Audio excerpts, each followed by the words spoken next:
Network is here.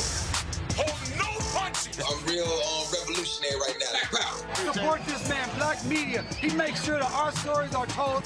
Thank you for being the voice of Black America, Roland. Stay black. I love y'all. All momentum we have now, we have to keep this going. The video looks phenomenal. See, there's a difference between Black Star Network and Black-owned media and something like CNN. You can't be Black-owned media and be scared. It's time to be smart. Bring your eyeballs home. You dig?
Folks, today is Tuesday, February 3rd, 2026, coming up on Roland Martin Unfiltered, streaming live on the Black Star Network. Donald Trump's calling Republicans to take over and nationalize our elections as the 2026 midterms loom.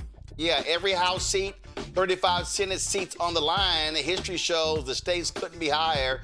We'll talk with Colin Allred, Executive Director of Black Voters Matter. Well, folks, Democratic Caucus members demand the firing of Ice Barbie. That's right.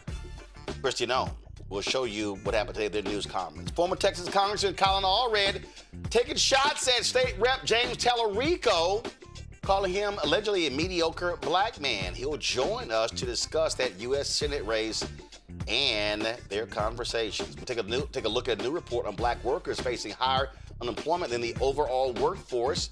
After the fatal shooting of Keith Porter by an off-duty ICE agent in Los Angeles, his family is demanding an investigation. The family attorney, Ben Crump, will join us. Talk to one of the attorneys representing Tuskegee University's head basketball coach who was arrested after Saturday's game against Morehouse. We'll talk with Harry Daniels. Plus, in our Black Star Network Marketplace segment, Miss Jet Setter's founder turned her love of travel into a thriving business, creating stylish, functional travel accessories for travelers on the go. It's time to bring the funk on Roland Martin Unfiltered on the Black Star Network. Let's go. He's got it. Whatever the miss, he's on it. Whatever it is, he's got the scoop, the fact, the find. And when it breaks, he's right on time and it's rolling. Best believe he's knowing. Putting it down from sports to news to politics. With entertainment just for kicks, he's rolling.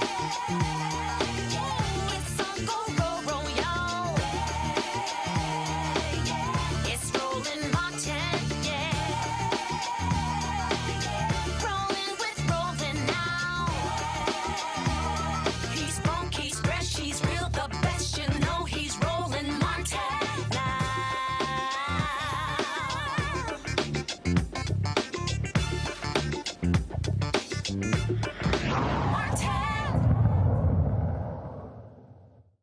The twice impeached, criminally convicted felon-in-chief Donald the Con Trump again attacking our democracy and our voting rights. With the 2026 midterm elections approaching, Trump is calling on Republicans to take over and nationalize voting. The push comes as every seat in the House and 35 Senate seats in the Senate will be up for grabs. Republicans currently hold the majority of the House by one vote. History shows midterm elections often turn against the party sitting in the White House. 2025, MAGA pushed for mid-decade redistricting to gain additional House seats. Well, just last month, Trump warned Republicans they must win the midterms or he could face impeachment. This is what he actually said today. When he was questioned in the Oval Office about his nationalization comments. What exactly did you mean when you said that you should nationalize elections, and which 15 states are you talking about? I want to see elections be honest, and if a state can't run an election, I think the people behind me should do something about it. Because, you know, if you think about it, a state is an agent for the federal government in elections. I don't know why the federal government doesn't do them anyway. But when you see some of these states about how horribly they run their elections, what a disgrace it is, I think the federal government, when you see crooked elections, and we had plenty of them, and by the way, we had them last time, but go to 2020 and look at the facts that are coming out.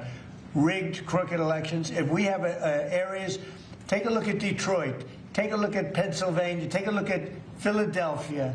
You go take a look at Atlanta. Look at some of the places that horrible corruption on elections. And the federal government should not allow that. The federal government should get involved. These are agents of the federal government to count the votes. If they can't count the votes legally and honestly, then somebody else should take over. I hope y'all notice he only named the places where there are black people in significant numbers. But he's been doing that since 2020. Remember, who did he target after he lost in 2020? Atlanta, Philadelphia, Milwaukee, Detroit. That's what's going on here. It's clear. Cliff Albright, Executive Director of Black Voters Matter, joins us right now. Cliff, I don't understand why states are agent of the federal government. Go to my iPad, Anthony. There's a thing, Cliff, that this idiot's never read the Constitution. The 10th Amendment states, the powers not delegated to the United States by the Constitution, nor prohibited by it to the states are reserved to the states respectively or to the people. The reality, Cliff, is we don't have federal elections. Elections are actually governed by states, state election boards, state law. Now, there are things that Congress can do, because when you're talking about presidential races, U.S. Senate races, congressional races, but even still, that's working in concert with the states. But you notice, he said nothing about Alabama, Mississippi, Arkansas, Texas, Florida, South Carolina, Nebraska, Idaho, North Dakota, South Dakota. Oh, he made no mention of any red white states. Yeah, and to be clear, what's going on, Roland? And to be clear, you know, for folks that are watching, you may see some other clips, some interviews that have been done from some of these other Republicans where they're trying to clean up what he said. You got them out there trying to say he's talking about the SAVE Act, right? Which is bad enough, which is about, you know, trying to have voter ID in order to keep something from happening, which literally never happens, which is non-citizens voting. But that's bad enough. But they're trying to cover up what he said to say, oh no, he was talking about this other thing. And then he came back and doubled down. It was basically like I said what I said. And what he said is exactly what you played, which is that he thinks that they ought to be able to go in and take over these elections in these states. And to be more clear, really, he's just talking about certain cities in these states, as you correctly pointed out, when they tried to overturn the 2020 election. He was really complaining about Atlanta and Detroit and Philadelphia, right? All these black cities. And so this is consistent with what he's been saying. And what he does is that he runs these things up the flagpole. He'll say these things. He'll repeat them every now and then. He'll test out the reactions. And next thing you know, you got ICE agents outside polling places. He was very clear what he's talking about. So don't let anybody gaslight you and act like he's just talking about, you know, some vague concepts of election security. He is talking about federal officials going in, running these elections. And more specifically, what he really cares about is what? I think it was the last sentence of what he said, which is the count. He said, we need to be able to come in and do the counts. Now, here's a man who has cheated on everything in his entire life, including the 2020 election, and he wants to be able to control the counts taking place in these cities. Right. And we got to connect the dots, as I know that you have already, with the raid that took place, the stealing of the ballots in Fulton County just the other day. Well, here is House Speaker Republican Mike Johnson speaking on the very issue. And again, listen to the BS. Follow up on elections. The president says that he wants Republicans to nationalize elections. Do you agree with him? And do you have confidence in how elections are conducted right now, heading into the midterm? We have thoughtful debate about our election system every election cycle and sometimes in between. We know it's in our system. The states have been in charge of administering their elections. What you're hearing from the president is his frustration about the lack of some of the blue states, frankly, of enforcing these things and making sure that they are free and fair elections. We need constant improvement on that front. I don't know what the ultimate solution is going to be. I'm not going to get ahead of the negotiations here, but I think that is something that's going to be a continuing theme here. It's something that we'll continue to push, and we hope the governors will insist upon that same thing as well. In some of the states, like in California, for example, I mean, they hold the elections open for weeks after Election Day. That's just one thing that bothers so many people. We had 3 House Republican candidates who were ahead on Election Day in the last election cycle. And every time a new tranche of ballots came in, they just magically whittled away until their leads were lost. In no series of ballots that were counted after Election Day were our candidates ahead on any of those counts. It looks on its face to be fraudulent. Can I prove that? No, because it happened so far upstream. But we need more confidence in the American people in the election system, and it's essential. And everybody, no matter what party you're in, should agree with that.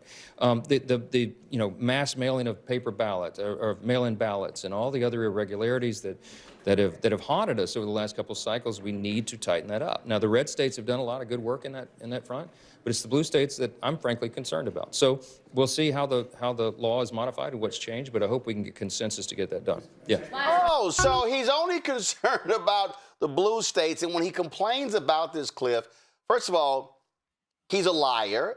Then he goes, well, I can't prove it. Yeah, you can't prove it because it doesn't exist. Here's what we know. Depending upon your state, you have some states that say, okay, your ballot, if you mail it in, must be postmarked by election day. Some allow a certain period of days for overseas balloting that actually takes place. What you also have that people somehow seem not to understand is that when you have some places where they don't count early votes until after 7 p.m. on that particular night. So different jurisdictions have different rules. And the Republicans don't want to deal with that. And it's like, oh, my God, it's like California is weeks after the fact. Yes, because, again, if you allow folks for mail-in, and see, here's the real deal. They hate the fact that, and this is what we know, they are on record.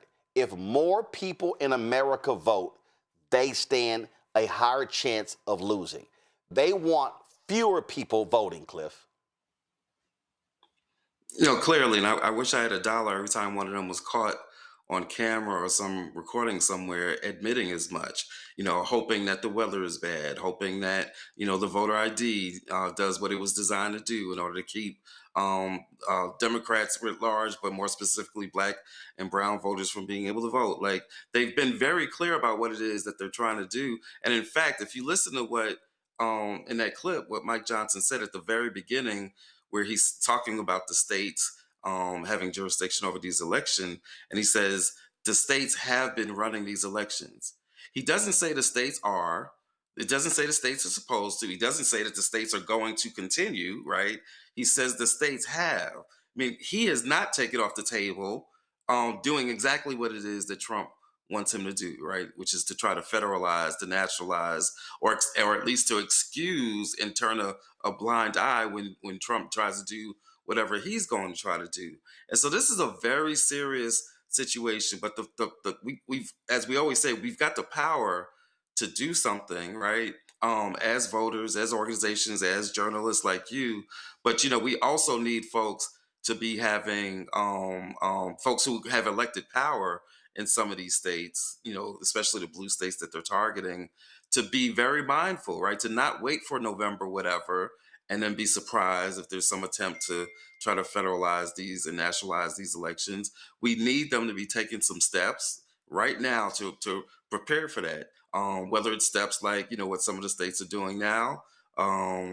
Tish James just said something in regards to ICE and the way that they're going to be monitoring ICE. But we've got to make sure that states are prepared to push back if there is any attempt to nationalize these elections. And we have to also keep in mind that it's not just blue states, because as I mentioned before, and as you mentioned, Atlanta is not a blue state, no, right? At least not yet. But they are very, Georgia, I should have said, is not a blue state yet, but Atlanta is a blue dot within this state that they very much want to try to take over. And that's what that raid was about the other day. It's part of a process by which they're trying to take over the Fulton County elections. Well, and the other thing is this here, and this is what is so laughable.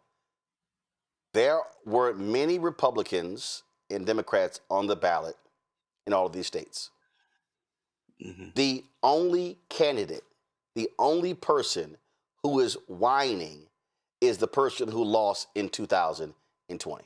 So what Donald Trump is saying, that everybody else is on the ballot, every gubernatorial candidate, every U.S. Senate, every U.S. House, oh my God, all of them, all of their elections were fine except mine, but it was the same one as everybody else.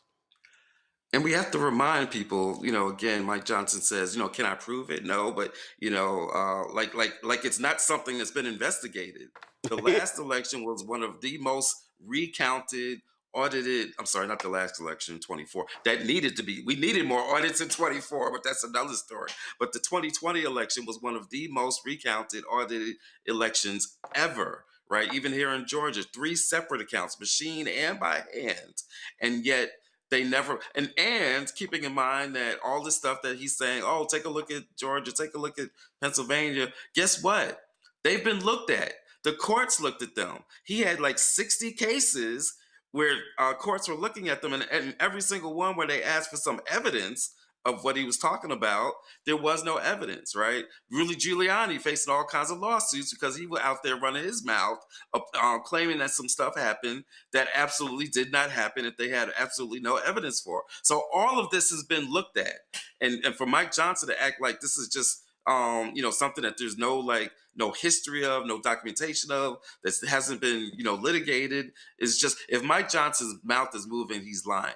Right. And so at the end of the day, again, we've got to take these threats, these comments, we've got to take them very seriously. We've got to put aside this notion of American exceptionalism, because even as we're talking about this right now, there are some folks out there listening saying, oh, but that could never happen, right? Because this is America. Like, surely there aren't elections that are just nationalized. Like, surely you couldn't have federal troops or ICE agents at polling places, right?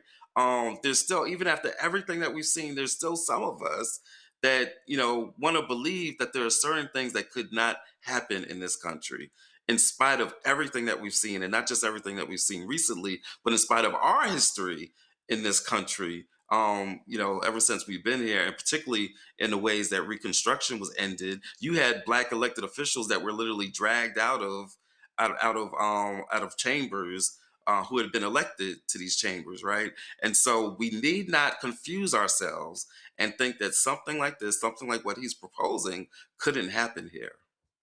Last point for folks who don't understand. If you don't vote, then you allow these folks to win and for them to be in control. Yes, that's the bottom line. At the end of the day, in spite of what they're saying, in spite of the seriousness of it, we don't want folks to be scared into being paralyzed, right? It's about being aware and knowing what's going on, but still doing everything that we can to take action. And that means not just us voting, but it also means all the other things that we've got to be doing to stay vigilant, to continue to organize, whether it's in the streets or any of the other ways that we're organizing. But we've got to remember that we've got to use the vote, but we also got to use all the other tools in the toolboxes. It doesn't mean that voting is not absolutely critical. It is critical. It is absolutely critical. But we also got to be aware that when we're facing the kinds of things like what he's talking about and the kinds of things that we're seeing, we got to be fully prepared to vote and prepared to do all the other work that we've got to do. All right. If we do that, we win. Indeed. Cliff Albright, we appreciate it, man. Thanks a lot. Thank you. Bringing my pound, Dr. Mustafa Santiago Ali, former senior advisor for environmental justice at the EPA, joining us from D.C. Win Cooney, CEO, co-founder of Politicking out of D.C. Joe Richardson, civil rights attorney out of Los Angeles. I'm going to play for y'all. This is 1981. Paul Weyrich, we played this many times before, founder of the Heritage Foundation, founder of the Moral Majority. This man was, frankly, seen as a little g god by the right wing. This is what he said in Dallas in 1981. And this is what the GOP believes in 2026.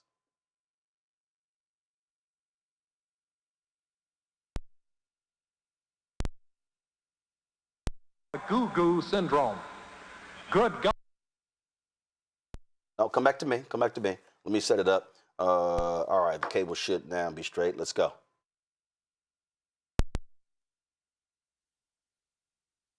Now, many of our Christians have what I call the goo-goo syndrome. Good government. They want everybody to vote. I don't want everybody to vote. Elections are not won by a majority of people. They never have been from the beginning of our country, and they are not now. As a matter of fact, our leverage in the elections, quite candidly, goes up as the voting populace goes down. Mustafa, that's the whole point. Republicans say that today. That's what Donald Trump is talking about. That's what Mike Johnson is talking about. That's what this SAVE Act is all about. Yeah, and they're saying it just like they feel it, and we have to make sure that we are addressing it. They understand. This is all strategy. This is strategy that's been put in place for decades now, that if you can impact just percentages of voters, then that you can change the dynamics for elections and who gets elected. And we have to understand that dynamic as well. We talk about on the show regularly about just getting enough of our additional folks who have not voted to vote and how you can reclaim your power. And when you reclaim your power, you can make sure that resources are flowing to our communities. You can make sure that we are addressing sort of the injustices that continue to happen inside of our communities, all the positive things that come out of it. But that means that you've got to understand the game. And they have laid out for you exactly what they're trying to accomplish. So now we have to make sure that we address it in a way that is beneficial for our communities. And when people need to understand it, and Black folks and others do the right wing a huge favor when we sit out elections. What did Donald Trump say to Black people after 2016? Thank you, Black people, for not voting. Well, Roland, we know that they plainly say, I don't want everyone to vote, because we know the concept of civic engagement is an inherently liberal one, right? The concept of inclusivity is an inherently liberal concept, right? It goes everything against what conservatives stand for. When we think about how many people didn't vote in 2024, it's close to 90 million people. So Donald Trump is effectually right. Thank you, Black people, brown people who had the right to vote right now due to the forefathers fighting to make sure that we did have the right to vote, but still are facing this crippling voter apathy, right? That I think a lot of Black and brown people are facing. They just simply do not care enough to be engaged about what's going on. And I think I'm speaking to my generation here when I say it's not enough to go on Twitter and Facebook and X and all the rest of Truth Social and to express your opinions there when you're not going out to the polls and voting. And this is my issue with the younger generation, is oftentimes we're very vocal online and we're not vocal at the ballot box. And we need to make sure that we're doing both. Joe, people who don't understand history don't realize that everyone didn't used to be elected. The reality is this country was positioned for landowners, mainly white landowners, to determine America's politics. The Electoral College is a compromise for that very reason. And the reality is the House and the Senate, they used to pick, or state legislators used to pick who represents them, not the people. People need to understand, America is not a democracy.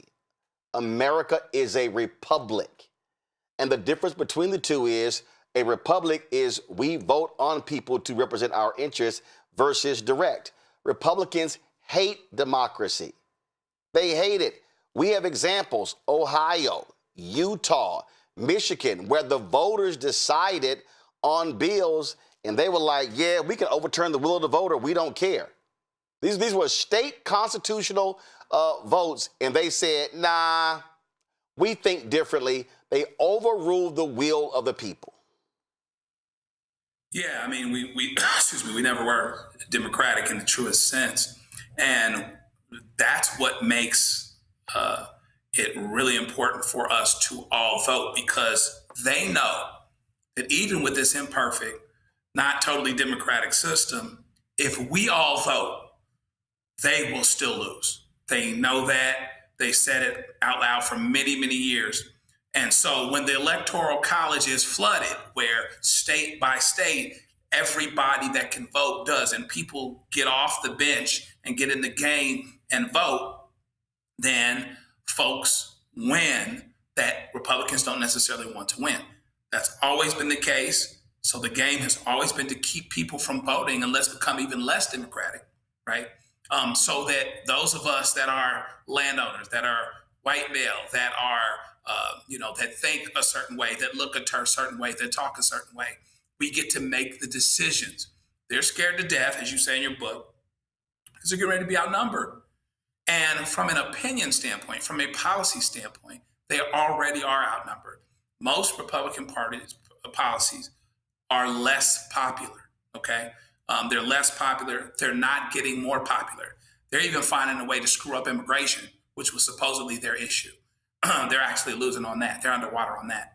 And so if they can continue to make the suggestion to people that it's too hard to vote, that it's not worth voting, or that your vote doesn't count, now you're not going to vote. And they say, thank you. We have to vote so overwhelmingly that even for the votes that get stolen, that get confused, that get lost, they still lose. Because when we show up and vote, they lose. And they know that. And it's about time that we act like we know that. so that we do everything we can. Too many people fought, died, bled for the right to vote, and people sitting on their behind, particularly people of modest means. I love my brothers and sisters, but you out here on Section 8 and you think you're chilling and everything is well, you better be careful. Your Section 8 might go away. Then what? You better vote like your ass depend on it. Put it to you that way. Indeed, indeed. All right, folks, we'll keep seeing what these folks want to do, but trust me, they're serious about this. Got to go to a break. We come back. We'll talk black unemployment numbers right here on Roland Martin Unfiltered on the Black Star Network. Next on the Black Table with me, Greg Carr. Succession. We're hearing that word pop up a lot these days as our country continues to fracture and divide. But did you know that that idea, essentially a breaking up of the USA, has been part of the public debate since long before and long after the Civil War, right up to today? On our next show, you'll meet Richard Crichton, the author of this book, who says breaking up this great experiment called America might not be such a bad thing. That's on the next Black Table, right here on the Black Star Network. My name is Bill Duke, and you're watching Roland Martin Unfiltered.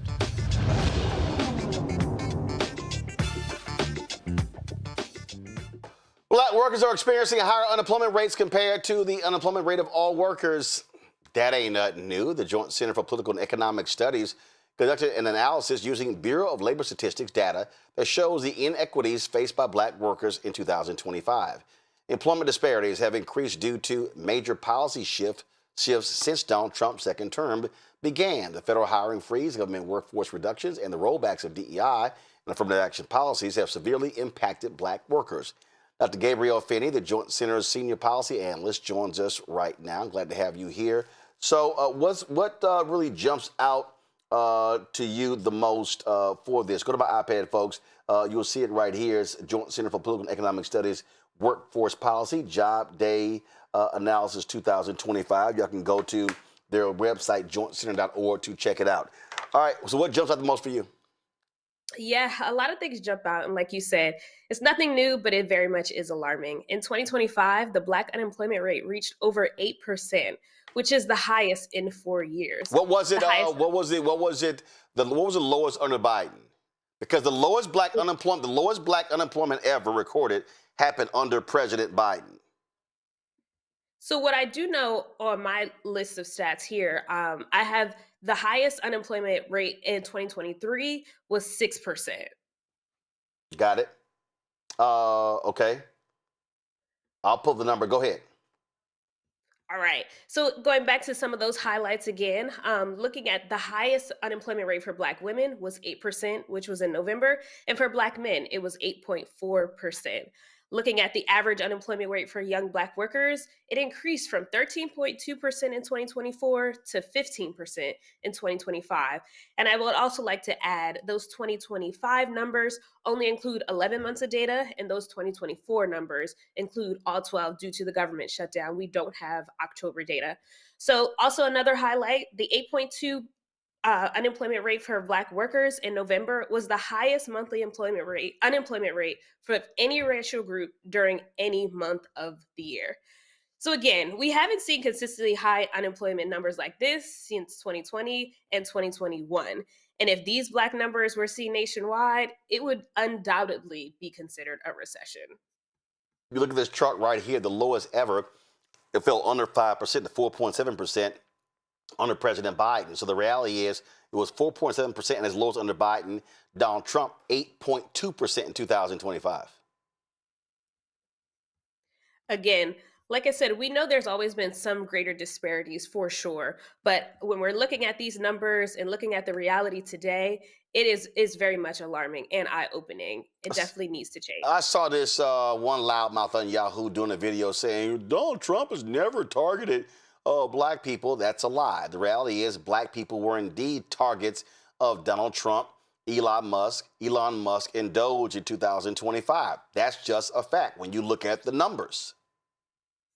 And it's true. And thinking of black women and black men specifically, so last year, over 270,000 federal jobs were lost. An estimated 200,000 of them were held by black women.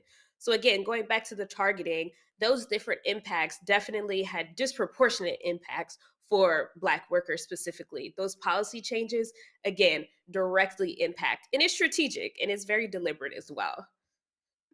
So when we look at going beyond the federal government jobs, the reality is that the attacks on DEI, the attacks on diversity, equity, inclusion, all of that by targeting corporate America and by using the government to say, in the case of Brendan Carr to FCC, we're not going to improve any mergers and things along those lines. That also impacted because now you have corporations who are now bowing down to Trump and their demands. So we were getting hit in corporate, we were getting hit in government work, federal, state, local, corporate America as well, contracts. So you might not be a Black federal worker, but if you actually had a federal contract in a Black-owned business, you got screwed in 2025. Yeah, and I also like to add technology is rapidly shaking our workforce today as well too. So thinking of, like you said, corporate America, federal jobs, I mean, things are being changed rapidly through automation, through AI, and just tech as well. So I think that is another perspective to add, but also thinking about what opportunities are available for Black workers, but also who's at risk to be threatened to lose these jobs as well due to automation. Absolutely, absolutely. Again, it's just something people need to understand. Questions from our panel. Win Cooney, you first. Yeah, so when we look at the unemployment numbers from Donald Trump to Joe Biden, we see that they've doubled under Donald Trump. So my question is, what kind of preventative measures do you think Black Americans should be taking to ensure that they're not hit by this latest spike in unemployment? Yeah, I think that's a phenomenal question. And I would definitely say seeking out upskilling and reskilling opportunities. Like I mentioned, technology is rapidly changing our workforce. And it's important that we stay adept, stay nimble, stay mobile, and also gaining new skills. I think there's a lot of opportunities through post-secondary education and also non-degree credential programs to kind of get more education to stay agile, to be in this evolving and changing workforce as well. Thank you. Joe? Yeah, I wonder. I saw how big the numbers are in terms of unemployment for young folks. What do you attribute that to? And are they, because it said age 16 to 24, are there people that demonstrably have tried to get in to the workforce or have been in the workforce already? It's just so early for them, but it's interesting to see how big those numbers are for people that age. What do you attribute that to? Yeah, I think there's a lot of factors. And I think one factor that sometimes is not always acknowledged is the rapidly changing workforce, but also the opportunities available for entry-level workers. Again, as technology continues to come in, a lot of these entry-level workers or, stepping stone opportunities are not necessarily open anymore for folks. But also when you have a competitive workforce out there, but also limited jobs, sometimes the skills gap is definitely the deal breaker there, or even the experience. So sometimes it could be just lack of experience, skills gap. Again, a lot of people are competing for these jobs. So we do need a little bit more data to kind of deep dive into those impacts. It's specific to young workers, but I do think some of those are key factors as well too. Mustafa? So we're moving into, we are now in a midterm year. What would be the message that you would send to those folks who are going to be asking for our vote? What would be the highlighted sort of points that you would want them to focus upon? I think it's really about creating targeted solutions or having a solution. I know we have a lot of data out there that is just explaining what is happening, but we don't have a lot of proactive solutions to address these issues. So I would definitely say continue to strategize, continue to figure out and using this data as informative to inform your policies, to inform your future actions. But I think there's no time to waste, right? We have to strategize and have some actionable steps, and we have to hold these folks accountable as well too. So I think it's more of a two-parter. One, having some strategy behind it, but also holding folks accountable when they do get into office, so we're not continuing to have conversations and continue to look at these amplified numbers as well too. All right, Gabrielle Finney with the Joint Center. We appreciate it. Thanks a lot. Thank you so much. I appreciate it. Folks, today at a rally in D.C., these word was simply Kristi Noem has got to go. That's the ICE Barbie. That was the sentiment outside the ICE headquarters, where the Democratic Caucus members demanded the firing of the Secretary of the Department of Homeland Security. Members of the Congressional Black Caucus spoke out, stating that if Trump does not fire her, they are prepared to move forward with impeachment.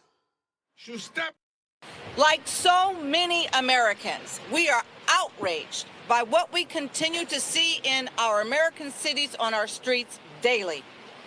ICE is operating without guardrails.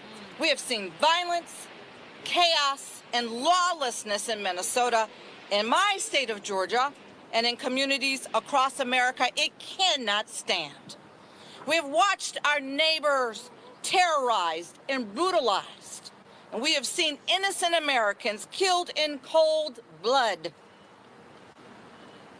by masked ICE agents who believe that they are above the law. Agents funded by American taxpayer dollars, yet apparently they are accountable to no one.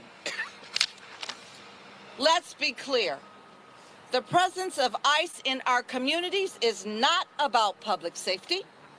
This is about stoking fear, silencing peaceful dissent, and turning Americans against one another.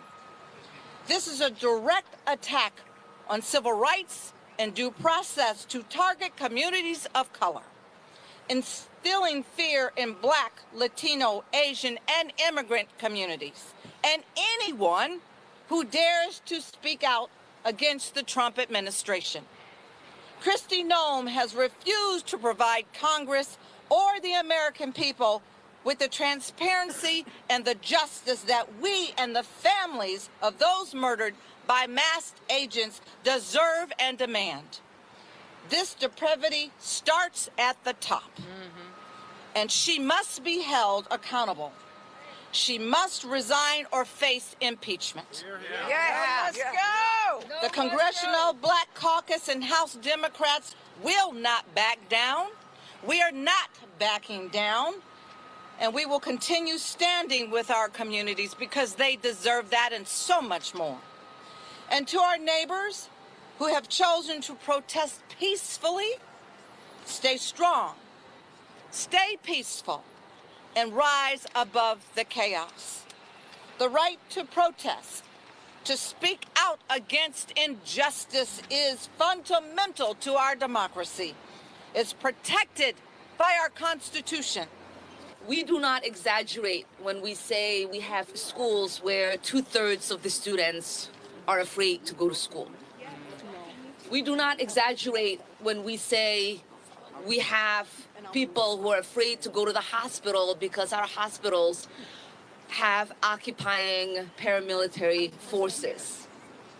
We do not exaggerate when we say our restaurants are shutting down because there are not enough people to drive the employees to work and from work. We do not exaggerate when I say we have people who are housing other people because they are afraid to go home. That's right. And that is all happening in an American city. We have two neighbors, two of my constituents, who were shot by federal agents as cameras recorded. And their president maligned their name and told us not to believe our eyes. Shame.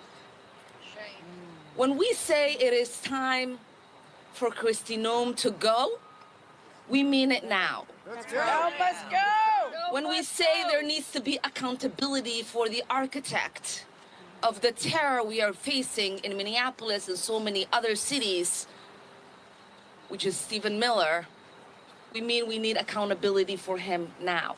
Let's go.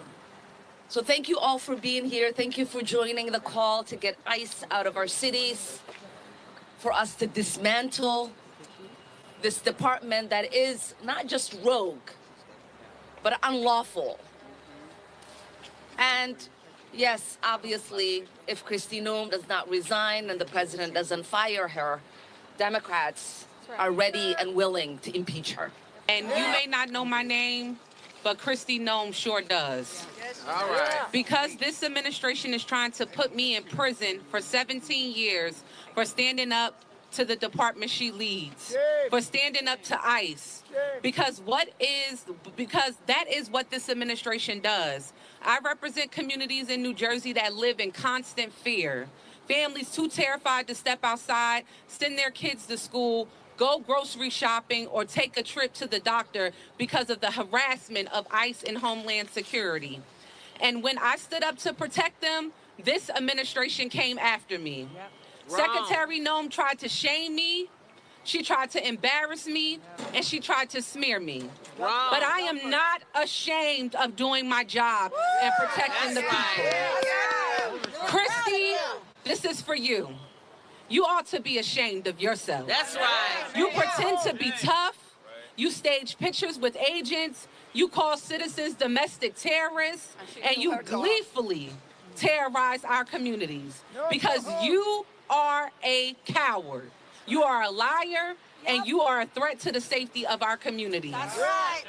In my own community, in communities across this country, people have died under the watch of DHS.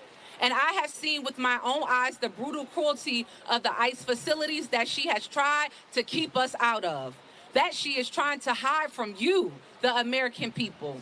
So I say it plain and simple. Kristi Noem must go. That's right. Must go. And if she does not go, we will impeach her. There you and go. I'll give you one final word. I will not rest until she is. Well, folks, the pressure will continue on her. All right, then. Something happened. In fact, we're going to play this story next, y'all. It's really an insane story. It took place Saturday. How can you be a HBCU basketball coach, game's over, and you end up in handcuffs because some crazy, outlandish security guard? Coming up next, my interview with Harry Daniels talking about the arrest of the Tuskegee head basketball coach. That's on Roland Martin Unfiltered on the Black Star Network. Hey, don't forget to support the work that we do. Join our Bring the Funk fan club. If you want to contribute to what we do, please do so. Cash out, use the Stripe QR code. You see it right here. This is the QR code. You can use it for credit cards as well. Checks and money order, make it payable to Roland Martin Unfiltered, P.O. Box 57196. That's right, P.O. Box 57196, Washington, D.C., 20037-0196. PayPal's R. Martin Unfiltered, Venmo's RM Unfiltered, Zelle, Roland at RolandSMartin.com, Roland at RolandMartinUnfiltered.com. We'll be right back.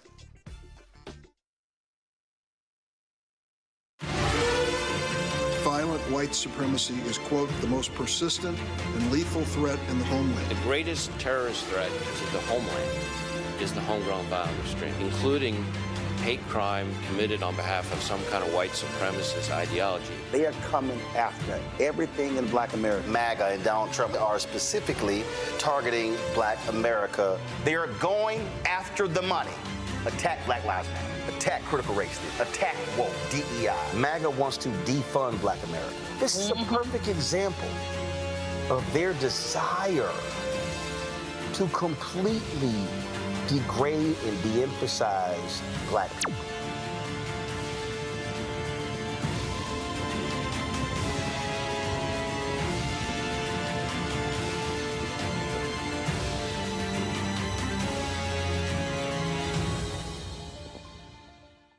I'm Ryan Wilson, CEO and co-founder of The Gathering Spot, and you're watching Roland Martin Unfiltered on the Black Star Network.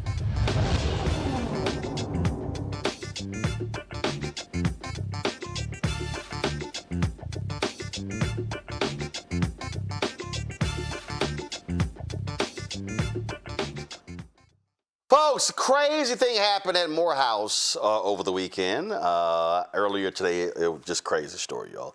I was hosting the Breakdown with Brittany Noble. She had the day off. And I talked with Harry Daniels, the attorney. We normally have Harry talking about civil rights cases, but he's actually representing the Tuskegee University basketball coach after he was arrested. Just crazy. Game against Morehouse, and they decided to arrest him.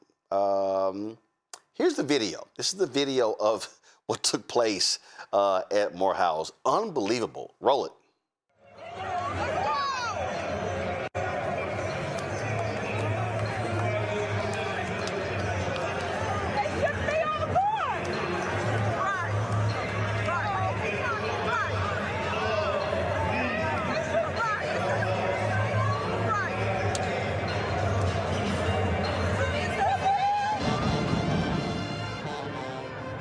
Yo, pretty insane. The coach was complaining that security protocols were violated, and he's the one who ended up in handcuffs. Here's my conversation earlier with Harry Daniels, Benji Taylor's lawyer. Harry, I've never seen this before. I've never seen this before, where a basketball coach who is simply saying, "Hey, what's going on here?" Then he gets arrested. So Benji Taylor has hired you. Walk us through what the heck is going on. Thanks, Roland. I've never seen it before because it never happened before. Coach Taylor, like you described before, the football players were along the baseline under the goal, and they were heckling the players on the bench, equipment managers, and so on. And the rule in the conference says that fans cannot be on the floor. I mean, obviously, I know the football players are student athletes, but we're not at a football game, we're at a basketball game. You know, he complained about it throughout the game. At some point, an officer went down and stood with the football players, but they continued to act in the same way before. It seemed like the officer was actually laughing along with them. Then after the game, during the ceremonial, handshake, when the players come to shake hands at the end of the game, the football players decided to join the basketball players, like, hey, we're gonna do what we want to do. And coach, who is on the committee of the rules, he's the head of the conference basketball, men's basketball. He's the chair. He complained about the security and safety that the police officer or the security staff there failed to adhere to. And once he had a conversation and disagreement, one of the officers asked him who was he talking to, and the coach said, "I'm talking to you." And the officer put him in handcuffs, arrested him in front of his players, family, friends, and sent him through a perp walk in front of the gymnasium full of people, 1,000 people. This is the most ridiculous thing. That we have a lot of cases, and we deal with a lot of cases dealing with police misconduct. But you have a coach, a mentor, a person that we have entrusted our students to, student athletes, who's fighting for safety in handcuffs, is ridiculous. Okay, so the game took place at Morehouse, right? Yeah, Morehouse College. Okay, so this officer, was he Atlanta Police Department? Was he Morehouse Police? Was he a hired security guard? Who is he? It's early on in the investigation. We have not been able to establish his employer. We do know that we see in the video, we see Morehouse badges on some of the officers, but we have not been able to actually identify his employer. But nevertheless, regardless of his employer status, he was acting on behalf of Morehouse, either contract, part-time, or full-time. Nevertheless, his job was to maintain the safety and security of that collegiate event, and he failed to do so. He actually added chaos and confusion. It's a video that's after the fact, Roland, where the coach is trying to get his players in the locker room while he was in handcuffs, begging them, to go to the locker room, and where the football players or a similar student body is seem like they're being aggressive towards parents or other coaching staff. So it was complete lack of control on behalf of these officers. And unfortunately, it binds Morehouse there. I don't believe for 1 second that Morehouse institution as a whole believe or support what happened. But unfortunately, in this situation, you kind of got to wear the shoe. The Southern Intercollegiate Athletic Conference released this statement. They said, following a comprehensive review of all available video, reports, and on-site observations, SIAC Commissioner Anthony Holloman has concluded his investigation into the unfortunate incident that involved Tuskegee University head men's basketball coach Benji Taylor and a member of the Morehouse College security staff at the conclusion of the men's basketball game this past Saturday. In accordance with SIAC policy, the conference determined that Morehouse College did not satisfy the required security standards for a host institution, specifically as it relates to crowd control and ensuring the safe entry and exit of visiting teams and game participants. As a result, the SIAC has imposed a fine on Morehouse College of an undisclosed amount and will require corrective measures to ensure full compliance with conference security policies moving forward. The SIAC holds its member institutions to the highest standards of sportsmanship, professionalism, and institutional accountability, said Holloman. Our historic institutions are expected to provide competitive environments that prioritize the safety, dignity, and mutual respect of student athletes, coaches, officials, and fans. The conference remains committed to upholding these expectations and to ensuring that all SIAC contests are conducted in a manner consistent with our shared values. Now, that's from the conference right there, Harry. And so what's the next steps for you? And it's not, first of all, let's just be clear. It's not just you. Benji Taylor has hired you, Gerald Griggs, and Gregory Williams. So what's next? You know, to piggyback off what the conference put out, Roland, we have to ensure that our colleges, historical Black colleges and universities, are treated with the same dignity and respect, and people who attend those events feel safe and secure. I don't think this would have happened at Cameron Indoor Stadium or any place else, particularly. And I want to make sure that you can't treat a collegiate event as though this is some type of rec league game.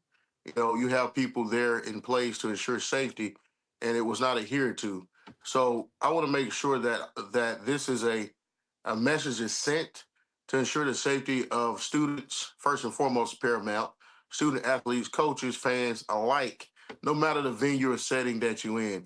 You know, at the end of the day, this is student athletes. It's entertainment. They playing ball, but ultimately it's entertainment, you know, as they matriculate themselves through the university and school to get an education. But we need to ensure safety. And our stance is simple. You know, we want to make sure that Morehouse, take a position, and all institutions take a position, take this as a learned moment, and make sure it doesn't happen again. Obviously, Coach Taylor has some personal damages and issues that he have to deal with, physical, emotionally, psychological, you know, because this never happened before.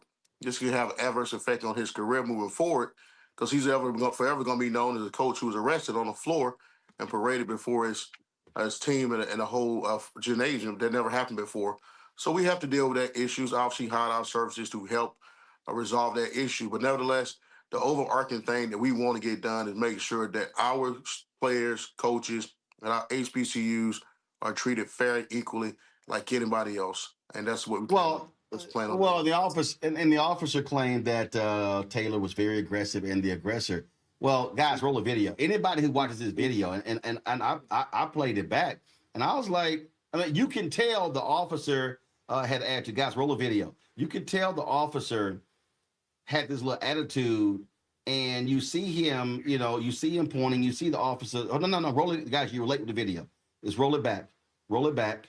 Because I need people to see, okay, now what you're going to see right here. And so you see him motioning, and he's pointing out, and all of a sudden, you can tell the officer sort of is like, wait a minute, hold up. And so you see that. Now, this is the thing, Harry, and listen, we've had you on so many times with many of these police cases, shootings that have taken place. And we say this consistently, that the role of law enforcement, whether you are, guys, you can come back to us, the role of law enforcement, whether you are a police officer, whether you are a deputy sheriff, whether you are campus security, your job is to de-escalate. Right. At no time do you see this security officer going, Coach, take it easy, calm down. No, the body language you see is, you talking to me? So we all know, and all of a sudden, boom, his immediate reaction is grab the cuffs. So how I first think is he the only officer in the building? Were there any other officers on the scene? Is he the officer in charge? And so that your first reaction should not be slapping cuffs on. He didn't attack him. He didn't brush up against him, didn't hit him. So putting him in cuffs, that's a whole lot. Yeah, we talk about this de-escalation a lot, how a lot of these things happen and start, from something as simple as detaining a person as the coach was detained to end up killing a person. The de-escalation tactics was clearly not adhered here. And let me be very clear, even if the coach was upset and using profanity or something, and he was not, he has a First Amendment right protection to do that. That's a First Amendment right protection. And the temperament these officers have to understand that just because a person says something to you that you don't like, they're not threatening or aggressive in nature, they're threatening your person or anybody else, then you cannot resort to a flexing of ego trip to put them in handcuffs. This could turn out very bad. His players could have been upset and brought to some type of riot and disagreement and it could have got real physical. But the physicality, if it would have happened, it spawned from an officer not trained or ill or just have a ego that should not be part of a situation in any environment. I say this, Roland. If he's willing to do this to the head coach of Tuskegee University, I can imagine what he's willing to do to the students at Morehouse College. Indeed. Indeed. All right. Harry Daniels, keep us abreast of what happens next in this case. Appreciate it. Thanks, Roland. Have a good day. All right, Joe, you're an attorney. Coach gonna get paid? In a word, yes. I think what's really important here, and the point was made, is he going to live? Is he going to be okay? Yeah. Was there broken legs, broken arms? Did somebody die? No. However, this is the beginning of creating tensions that lead to misunderstandings and there's nothing worse than misunderstandings and somebody involved got a gun. There's nothing worse than that. So this is one of those opportunities where you nip something in the bud. And that being said, there is, as was said, a very profound effect. I am certain, I'll give you 10 to 1, that coach has done motivational speeches with either his players and with the larger community about staying out of trouble, not getting in trouble, respecting the police, etc. And then this guy is trying to have a conversation with the police and say, yeah, I think that this is a problem and you should have done better with this. And they put handcuffs on him. So that's why this is so unfortunate. And that's why ultimately, in the worst case, it's even dangerous because the police have to make deposits of goodwill that can be withdrawn in difficult times. And the problem here is that this undoes a deposit. This is not a good deposit. This is something that's going to make somebody less trustworthy of the police. And when people's personalities get in the way, where now this police officer can't resist and has to slap cuffs on a coach that looks like that's older, probably more mature. If I knew as a police officer that I wasn't in danger, I would have given that brother some deference because he's older, assuming he's older, and say, hey, listen, you can't talk like this. If you really feel that way, say so, but don't plant a seed that's going to end up being a rotten harvest. Absolutely. Winconi? Yeah, I agree with what was said. I feel so deeply for Black men that have to deal with this across America. And it's sad to see this happen by the hands of another Black man. But I think what's even scarier, like the previous panelist mentioned, is that this is the beginning of kind of the seeds of discord that this authoritarian and totalitarian government is sowing. The messaging is clear. Law enforcement officers can do whatever they need to do with absolute force, with absolute impunity, and won't face any consequences. And I think that's what we're seeing here is kind of the overflow of that in these types of situations. Like you said, there wasn't much of a conversation had before he whipped the cuffs out. And thank God we're in an age of technology now that people can document these things that are happening. To me, it's really similar to what we're seeing all across the nation. We're seeing an over excessive force of law enforcement agents, right? And so I think that this really should be a signaler to the American people about the state of terror and tyranny that we're really living in. And this is none other at the behest than Donald Trump. This all flows from the top up. The fish drops from the head down, right? So what you might be seeing that's happening at a Morehouse Tuskegee game, you might ask yourself, how does this have to do with Donald Trump? It has everything to do with Donald Trump, because what we're seeing is law enforcement agents be comfortable with using force with no impunity. Mustafa, I always say this here. You got crazy cops. You give folk a badge and a gun, they lose their mind. That's true. And that's why we need to have, before people are hired, there needs to be a better analysis of who they are, both psychologically, physically, and a number of other things that we've talked about on the show. Here's the other thing. I've spent a lot of time at the AU Center, and I know at Morehouse, excellence is something that is not only preached, but is expected, right? It's expected of the young men who go to school there. It's expected of the staff who are teaching our next generation of leaders. And there should be excellence also expected of the individuals who are carrying handcuffs, carrying a badge, carrying a gun, especially because of all the things that come out of that.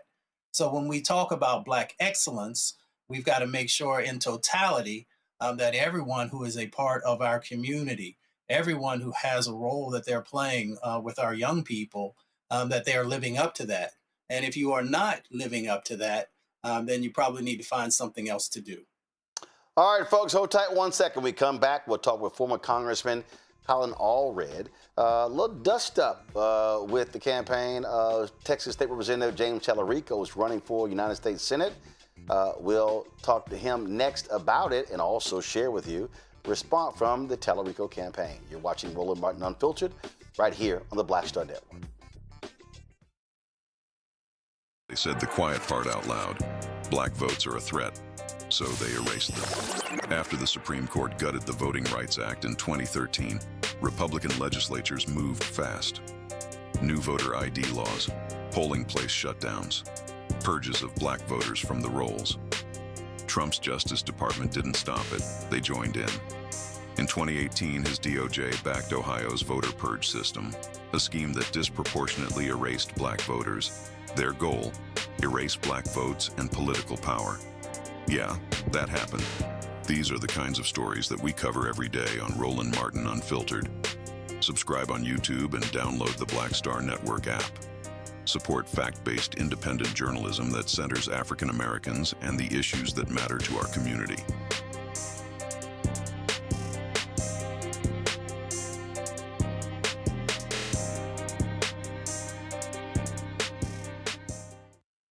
Hey everybody, I'm TD Jakes and I want to encourage you to watch Roland Martin Unfiltered. It'll blow your mind.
All right, folks, a month away from the race in Texas for the the primary for the United States Senate, who represent Democrats and Republicans in November. On the Republican side, you've got incumbent Senator John Cornyn, running against Texas Attorney General Ken Paxton and Congressman Wesley Hunt. On the Democratic side, you got Texas State Representative James Talarico running against Congresswoman Jasmine Crockett. Well, boy, things got a little funky a couple of days ago when a sister went on first of all, when someone went on social media claiming that Talarico, in a private conversation, called former Congressman Colin Allred, who ran last year for the United States Senate against Ted Cruz, a mediocre black man.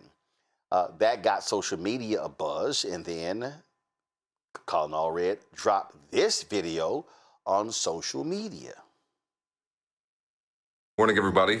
It's cold out here, and I got some steam coming off my head because I'm, just finished my workout. Got some steam coming out of my ears too. I understand that James Talarico had the temerity and the audacity to say to a black woman that he had signed up to run against a mediocre black man, meaning me, not a formidable, intelligent black woman, meaning Jasmine Crockett. Let me just break this down into a few segments here. First of all, let me just give you some free advice, James. If you want to compliment black women, just do it. Just do it. Don't do it while also tearing down a black man, okay? We've seen that play before. We're sick and tired of it. We're tired of folks using praise for black women to mask criticism for black men. That's not good for our community. It's not good. It doesn't work, and we know what you're doing, okay? So if next time you want to praise a black woman, just do that. Leave black men out of it. Just leave a lot of things out of it. Second of all, did you ever have a coach or somebody, a leader in your life tell you that when you make an accusation, you often have a bit of confession in it? Maybe you use the word mediocre because there was something creeping into your mind about yourself. Because I know you're not talking about somebody who's been better at 3 things than you've ever been at 1. You are not saving religion for the Democratic Party or the left. We already had Senator Reverend Dr. Raphael Warnock for that. We don't need you. You're not saying anything unique. You're just saying it looking like you do. Okay? And third of all, let me just say to all the young black men out there, all the young men who come from tough background, struggle growing up, who maybe think that someday you want to put yourself forward as a leader in your community. It's going to have haters like this are going to show up. Okay? And you're going to feel like you have to be twice as good and jump twice as high and talk twice as well, but you don't have to. You can walk out there with your shoulders back and your head held up high, knowing who you are and the value that you bring, and understanding that this comes with the territory and that there's going to be folks like this. And when we see them, we should say thank you. Thank you for taking off the mask. Thank you for telling us who you really are and what you really think. And goodbye, okay? Because we're on our way, and we don't need you to come with us, and we don't need your help to get there. So with that being said, go vote for Jasmine Crockett. This man just should not be our nominee for the United States Senate. I wasn't going to get involved in this race, but listen, don't come for me unless I send for you, okay, James? And keep my name out of your mouth while you're at it. And again, it was a podcaster who said that Talarico told her this in a private conversation. This is a statement released by the Talarico campaign. This is a mischaracterization of a private conversation. In my praise of Congresswoman Crockett, I described Congressman Allred's method of campaigning as mediocre. But his life and service are not. I would never attack him on the basis of race. As a black man in America, Congressman Allred has had to work twice as hard to get where he is. I understand how my critique of the congressman's campaign could be interpreted given this country's painful legacy of racism, and I care deeply about the impact my words have on others. I've always said that despite our disagreements, I deeply respect Congressman Allred. We are all on the same team. All right, Congressman Allred joins us right now. And first of all, he's a former congressman who's now running to get back to Congress, and so that's happening as we speak as well. So he's also on the ballot come March 3rd. Congressman, can I ask a question? First of all, when all this happened, did Talarico reach out to you, call you before or after you released your video? Hey, Roland, good to see you. No, he did not. And I think that was one thing I was waiting to hear when all this was going around was a denial, but also, maybe an explanation. I have not gotten anything along those lines. So very interesting watching a lot of the social media discourse, because even before this, you've had a lot of white progressives who've been very critical of Crockett, saying she shouldn't have run, that she's stopping Texas for having the best shot at winning this seat. And I've seen all sorts of stuff. And I've been like, first of all, and I've been blasting folks saying, first of all, most of y'all people ain't even from Texas. Y'all know jack about the state. Right. You know how many counties in the state. You know nothing about the last Democrat to win. Also, you know nothing about the changing demographics. So really, shut the hell up. But the reality is race has been back and forth in this whole deal, and now you have this here. And so what do you make of that statement where he admits using the word mediocre, but that was describing your campaign and not you personally? Well, listen, I believe the young woman who was part of the conversation, she was a supporter of his. She had nothing to gain and everything to lose. What was shocking to her would not have been criticism of my campaign. She was not a supporter of mine. She supported him against me. What was shocking to her was the formulation of calling me a mediocre black man. That's what upset her. And I believe her. And she had contemporaneous reports. And I think that it's important that when language like that is used, that it's called out, that we make sure that there's accountability. That I'm not just going to sit there and allow people to not only impugn me. It's fine if you want to criticize me, but when you use a mediocre black man, now you're making this even more weighty in terms of what you're saying. And I think that there's a lot of young people who are watching this, and I meant what I said in the video, who maybe someday see themselves as wanting to run for office, maybe see themselves as wanting to be a leader in some capacity, and may feel like that even if they've done a huge number of things and had an incredibly successful career, that they'll just be diminished and dismissed in this way. And I don't think that's acceptable. You said in the video that you had no intentions of endorsing anybody in this campaign, but after this, you absolutely did. And so what was that process for you? Well, listen, I'm moving on, right, Roland? I got my own race, and I was going to, try and support whoever was the nominee coming out of it. And, I'm friends with Jasmine. That's no secret. I've defended her during this process because I think that just like you, I've been incredibly frustrated by the coverage of her by people in coastal states having these incredibly strong opinions of what's going to work in Texas, not knowing anything about what our actual struggle is when it comes to elections, which is oftentimes, yes, running against Republicans, but also running against cynicism and a deep feeling of despair that nothing is going to change, particularly in our minority communities. And knowing, as I do, because I go and talk to ordinary people and hearing from them how they're happy to see me, they appreciate me and my service. And then they'll also often say, and I really appreciate that, Jasmine, And so I know that, and I have that on the ground experience that these folks don't have. And so, I wasn't planning on, engaging in this race actively. But I think that when you are someone who feels comfortable enough saying something like that, then now you've pushed me over the edge. This obviously, they had a debate with Texas AFL-CIO and pretty much agreed back and forth. And so this really is a contrast in styles. Look, you've run statewide. You ran against Senator Ted Cruz last year. You ran in the primary, and then you ran the general. And so what do you make of the likes of James Carville and these other people who are weighing in who say, oh, no, the only way you can have a candidate win in Texas, they've got to be white, they've got to be a moderate, they've got to appeal to the suburban voters. And I had somebody on social media who did that, and I literally went back and I pulled the data, and I went like way back, and I went back to 1988, and I actually ran down all of the people who ran for United States Senate. This was not the complete list, but when I ran this down, I'm going to go to in a second. I mean, listen, you look at this list, there have been white men who've run, white women who've run, Latino, Latina, African-American. You've had different people, really, the two that got closest, Beto O'Rourke, of course, 2.5% to Cruz. Your race, I believe, was like 9-10 points. So this notion that there is a perfect candidate, be it a black woman or be it a Latino or white, I'm just like, guys, there's no such thing. And so that's what drives me crazy as a registered voter in Texas, these people who have no idea what the hell they're talking about in terms of what it takes to win in Texas.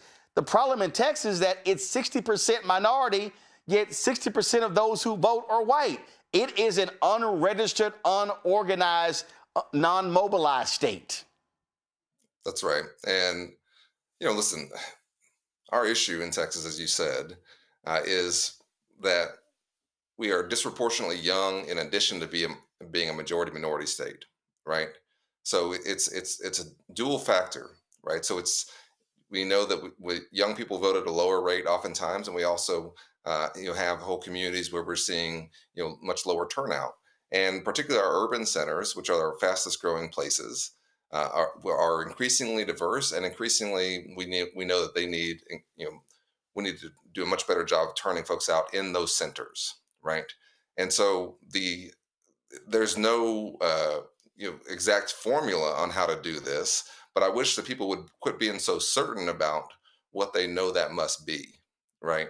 Because I certainly know that, particularly in my career as a voting rights lawyer, but also running for office, that we have an enormous infrastructure deficit in our cities when it comes to turning folks out, but also we need the candidates, and we need to make sure we have appeals that can reach into folks who feel like, listen, I don't want to go through all the hoops of jumping through all the hoops of voting in Texas. I've got a lot going on in my life. This is competing with 3 or 4 things that are more important to my daily life, having to take time out to go vote.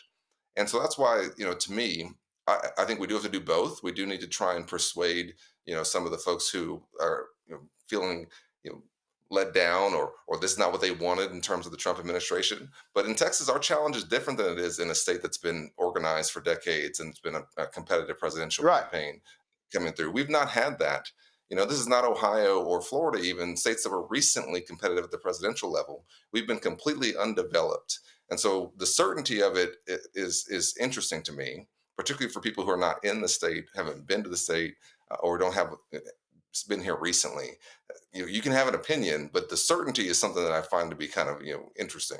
Well, I believe, again, as somebody born and raised in Texas, still registered to vote in Texas, parents there, brothers and sisters there, is that the issue that I see with Democrats in Texas, if there's a defeatist attitude. To your point, listen, Republicans have controlled the state for 30 years. I get a kick out of when I hear Greg Abbott or Dan Patrick start complaining about what Democrats haven't done in Texas. And I'm like, y'all have run the state. What the hell are you talking about? So you can't blame that one on Democrats. You've run the state. And the other thing is that what Democrats have done is they've focused, obviously, and I get it, on your large counties. Harris, where Houston is, look, Blue County, Dallas, Bexar County, San Antonio, Travis County, Austin. Fort Worth is the last large county that's red out of all the major counties. But the issue in Texas is that Democrats have been getting crushed in West Texas, in East Texas. And frankly, what you've seen is the drift of Latinos moving to the right, especially in South Texas. And so what has to happen, and I remember a conversation in 2012 with then Representative Chris Van Hollen, who ran the DCCC. He's now a United States Senator. We were waiting to go on CNN. This was after Obama won in 2012. And I asked him specifically about Georgia and Texas. And he said, oh, red states. I'm like, no, dude, they're not. I said, they simply are unorganized, and you guys haven't invested resources. Well, what happened after 2012? Stacey Abrams, Raphael Warnock, and others, they focused on mobilizing Georgia. That's how Georgia has 2 Democratic United States senators, and how Biden Harris won the state. That's how you had 2 folks who ran just statewide on the Utility Commission who also won as well. Well, what Democrats have not done is they've just said, there's no way we can win Texas. And so if you make no effort to register the 2 million Latinos who are eligible but unregistered, if you make no effort where you have African-American voters in Texas, where you have the largest concentration of black voters in any state in the country, but when you have black voters in Texas voting anywhere from 48 to 52% or 54%, really what you got to get black turnout in Texas to be 65, 70, 75% to give yourself a shot. That means investing resources, putting people on the ground who are operating 365, 7 days a week. And frankly, that's not what has happened by the state and national party. Yeah, and it's expensive, and I get that, right? But I think you're absolutely right. I mean, It's expensive. one in six- It's expensive, but 54 electoral college votes is a big ass haul too. That's right. I mean, and we got to face it. We're going to add 3 more congressional seats, in the next census, right? So I mean, it's going to keep going like this, and so we have to address this. And I think, you look at somewhere like Harris County, which has more people than I think in it and the surrounding area than Arizona does, right? Like there's a scale here that's pretty massive, and as Texans, you and I know that, right? Like we have some of the biggest cities you can possibly have, and they're not compact; they're geographically spread out, and that's a challenge. But that challenge requires a long-term response, but also candidates who believe and invest in it. And so that's why the certainty that people on the outside are projecting on the Texas of what will work here, frustrates me because listen, we do need to try and make sure we're appealing to as many people as possible. But your persuadable voter in Texas might be a different persuadable voter than it is somewhere else, and that's what I'm trying to impress upon folks. When they're talking about Jasmine, is that who you think we need to persuade might look different and see politics differently than you do. And so who appeals to them might be different than what you expect. And I'm telling you, and I've seen this, and I know this from my own experience, that she does have an ability to connect with people who've been disconnected from politics. That doesn't mean that she's guaranteed to be successful, but I think to be disrespectful about it is outrageous. But last point here, and that is, you've gone through the running statewide. Neither one of them have run a statewide race. And so what is your advice to both of them? I know you endorse Crockett, but advice to both of them with 1 month left before Election Day. You're running your congressional race, but they're having to run statewide. What do you say to both of them? Yeah. Well, I think my experience talking to Texans, there's so many people out there who are wondering, does anybody see me? Does anybody know what I'm going through? Like, I feel like I'm doing everything right. I'm working hard. I'm playing by the rules, and I feel like I can't get ahead. And I've had so many experiences where people come up to me, and within a few minutes of talking, they'll be telling me their life story, oftentimes breaking down in tears.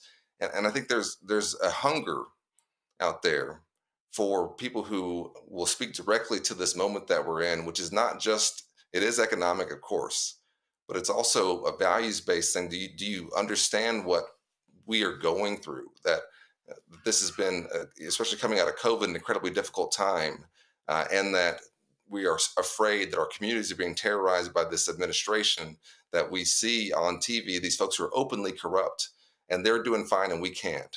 And, in my race, in my congressional race, I also see that showing up.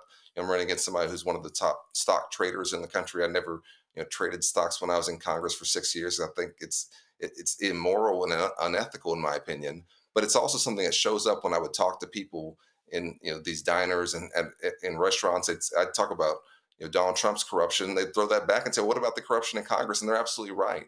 So we need to have some truth telling. We need to try and inspire people about what can change.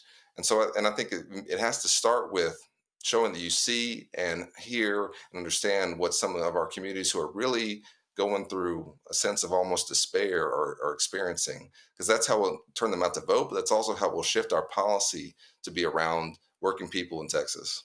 Absolutely. And just real quick, I was just over here playing on the map here. Go to my iPad. Listen, y'all, you want to understand how critical Texas is? If you look at this map, if you give Republicans Nevada, Utah, Arizona, give them Wisconsin, give them North Carolina, South Carolina, give them Georgia, give them Pennsylvania, give them Ohio. Guess what? All Democrats got to do is win Minnesota, Michigan, Illinois.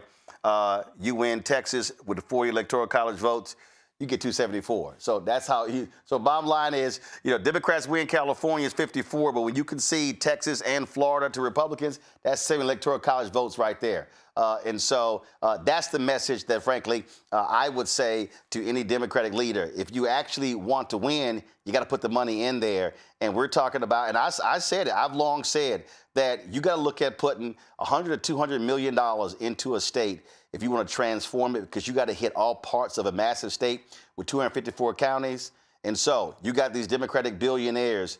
That's how you actually win. Because what's happening right now, and you know this here, Congressman, Republican billionaires, they own Greg Abbott and Dan Patrick.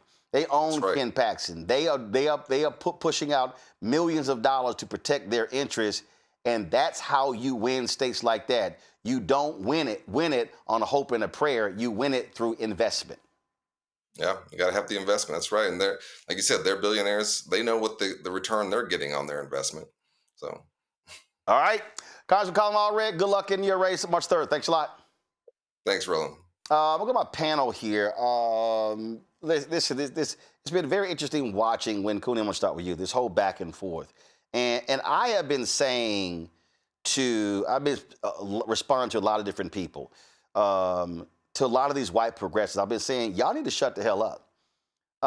Because many of them, and I'm talking about, there have been people from Tennessee, California, Michigan.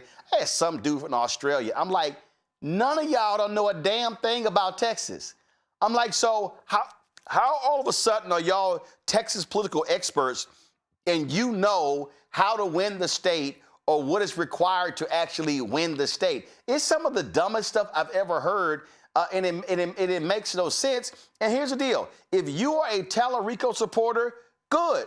If you are a Crockett supporter, good. But the reality is neither one are guaranteed to just win the state in November. Absolutely. Absolutely, Roland. And the scary thing about it is we need to ensure one of them does. Like you said, we put that congressional map up there. When we really think about not only the road to 2026, but really the road to 2028, Texas is an integral piece to that puzzle.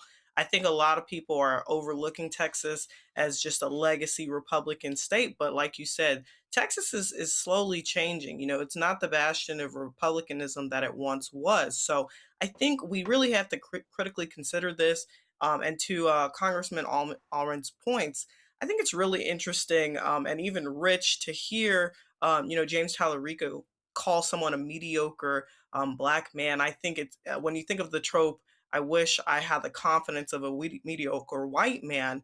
That's often what I think of when I see a lot of these, white men that really purport themselves as to be tenants and supporters of Black people, but really behind closed doors are no different from some of the people across the aisle from them.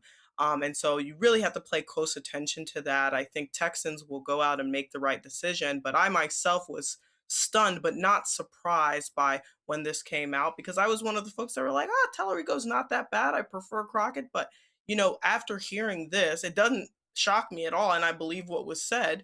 And I too would be like, all right, well, as a Black person, I can't in good conscience vote for any white person that's saying that Colin Allred is a mediocre Black man. By far, he is not.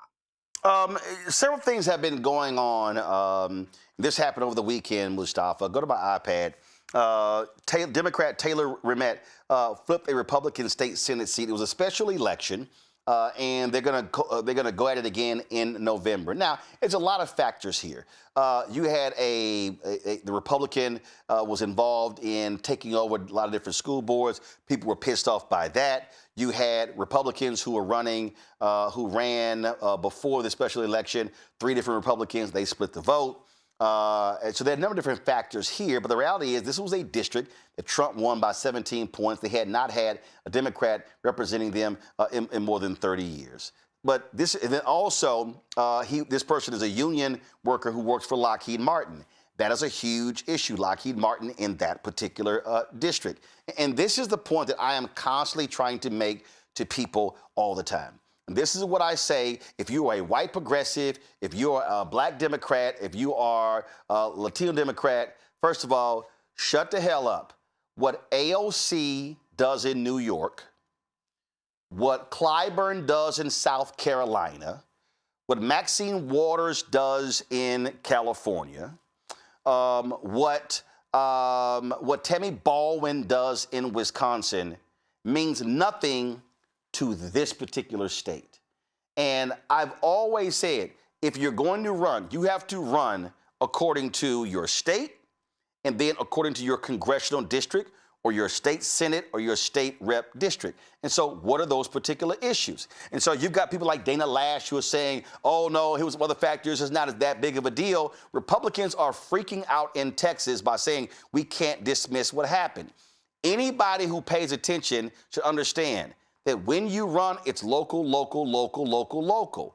And I think if you're Talarico and Crockett, and if you're talking about the Texas race and you're spending lots of time talking about national, international issues, that to me is a huge mistake. You got to be zeroing in what's happening in Wichita Falls, what's happening in South Padre Island, what's happening in Midland, what's happening in the suburbs of Houston, when you talk about Pearland, other places, and speaking to those issues. And that's what it has to be about. And so, I'm not one of these people like, Mondani is the future of the Democratic Party. Nope. AOC is the future Democratic Party. Nope. That simply is not true. It's, can that person connect with voters in that state in order to get them to the polls? I mean, you hit it on the head. You know, it is about, do you see me? Do you understand what's going on in my community, what the particular sets of needs are, what I'm worried about, what I'm also happy about, what I think, you know, we should also be doing more investments in. And lots of times, unfortunately, politicians start listening to the wrong folks, and they forget about, you know, everybody who's they're going to meet at the supermarket or after church or the mosque or the synagogue, wherever you might go, and being able to actually hear about what folks are needing. And that's the trick, really, when you actually get out of your own way and listen to folks. Spend some time on people's back porches. Drink some lemonade or some sweet tea with them and hear what's going on. Go to whatever the local community meeting is and spend time there. But it has to be local. It has to be home focused. And when you don't do that, often you're not successful because folks don't feel that you're authentic, because they don't feel like you see them, they don't feel like you hear them, and they don't feel like you truly care about what's going on. Joe, when Beto O'Rourke lost to Governor Greg Abbott in the gubernatorial race, 75% of voters 30 and under did not vote. Again, if you're a Democrat in Texas, you cannot win with 75% of young people don't vote. You cannot win if you're not driving up margins among African Americans and Latinos. Again, 60% of Texas is minority. 60% of the people who vote in Texas are white. That is how the state is red. Yeah, and Texas is this sleeping giant that is yet to be awakened and can be awakened. Beto O'Rourke reminded us of something in terms of what he did, talking about, you know, what getting a sense for what's actually possible. If those kids voted, he could have won. Okay? And so therefore the numbers are there. The people are there. Okay? Now, let's keep it real.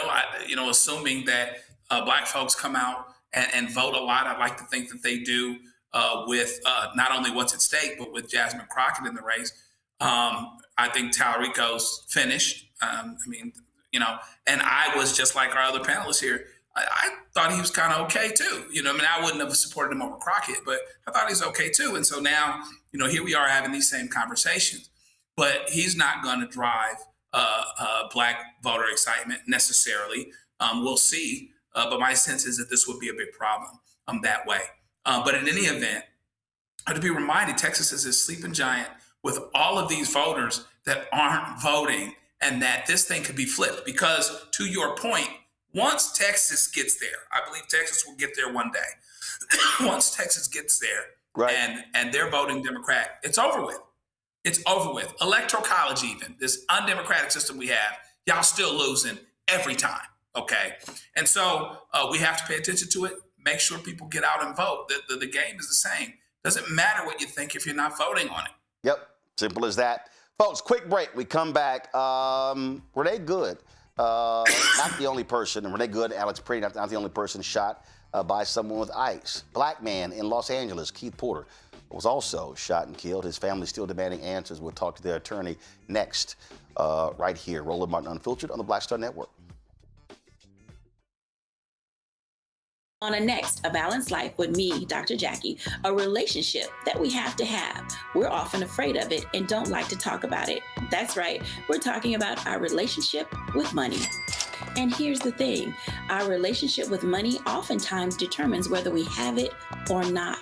Balancing your relationship with your pocketbook, that's next on A Balanced Life with me, Dr. Jackie, here at Black Star Network. I'm Mark Morial, President and CEO of the National Urban League, and I'm watching the Black Star Network.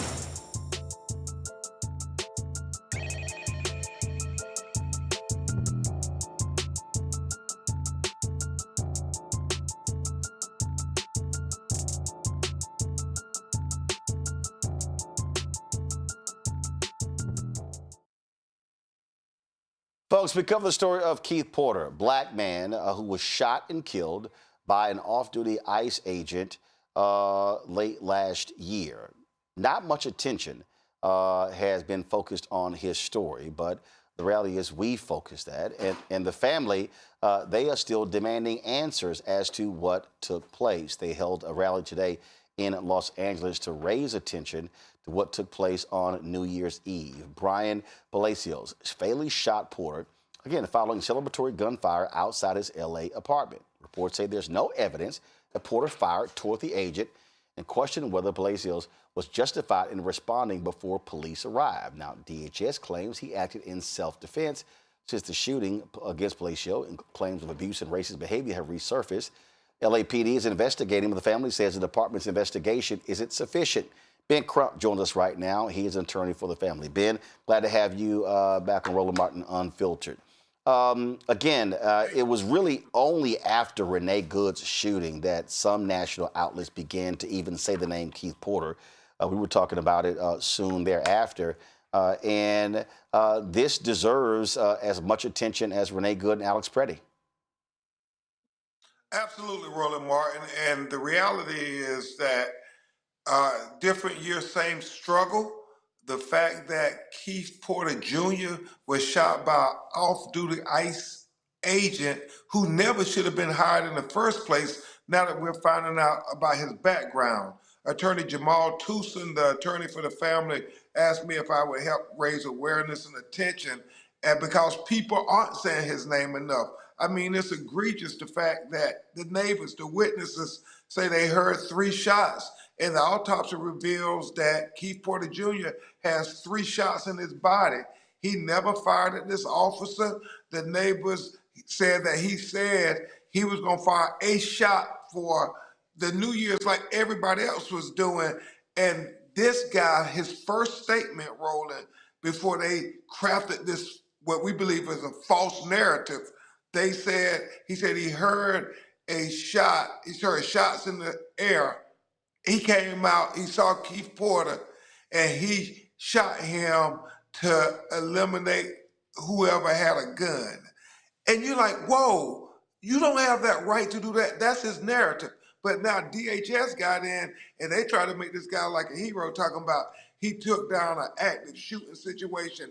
And the family and the neighbors are dumbfounded because they're saying Keith Porter would not have been having an active shooting situation. He told his neighbors what he was going to do beforehand. And so this guy decided, Roland Martin, that he was going to be the judge, the jury, and the executioner. And DHS and the Department of Justice is trying to accept this narrative like it's the gospel when it has been contradicted by people who lived in that apartment complex.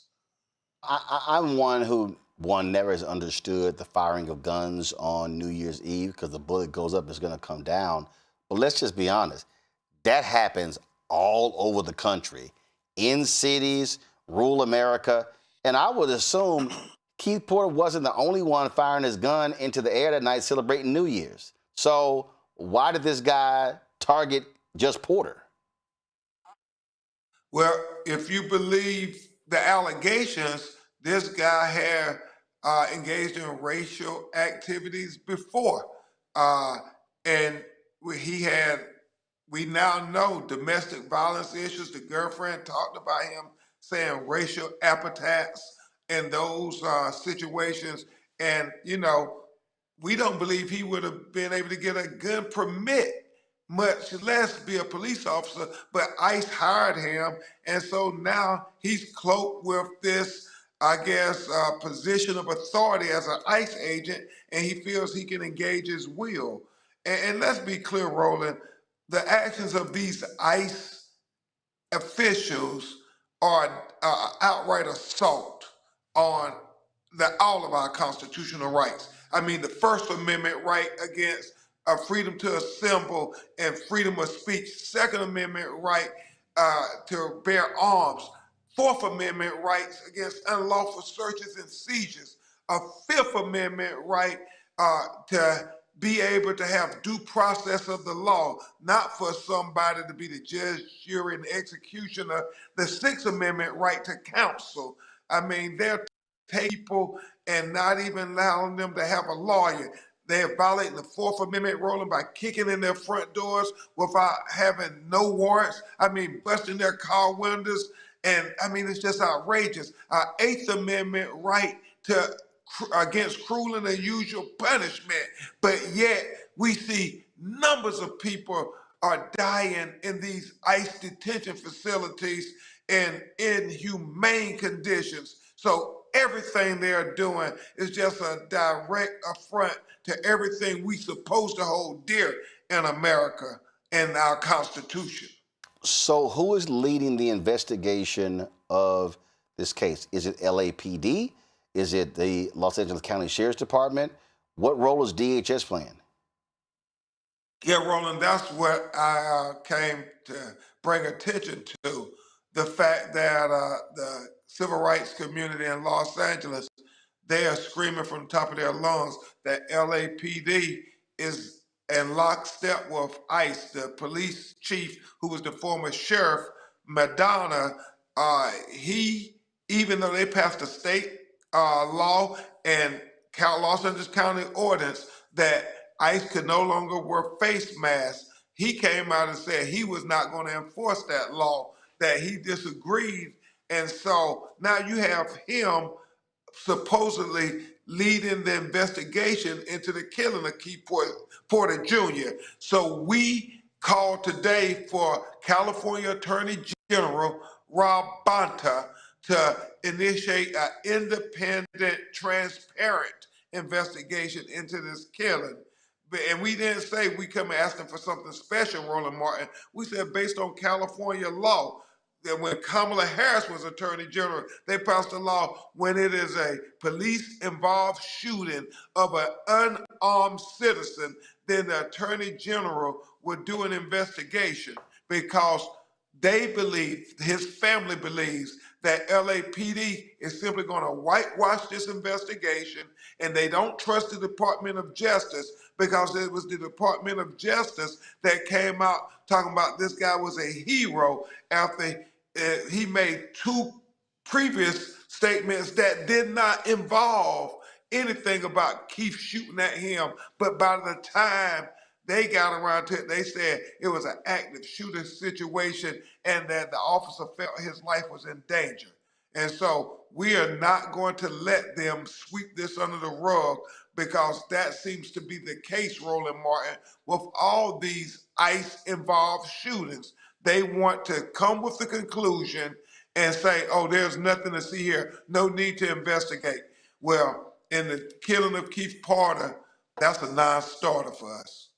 All right, then. Well, Ben, keep us abreast. This is an important story and one that deserves all of our attention.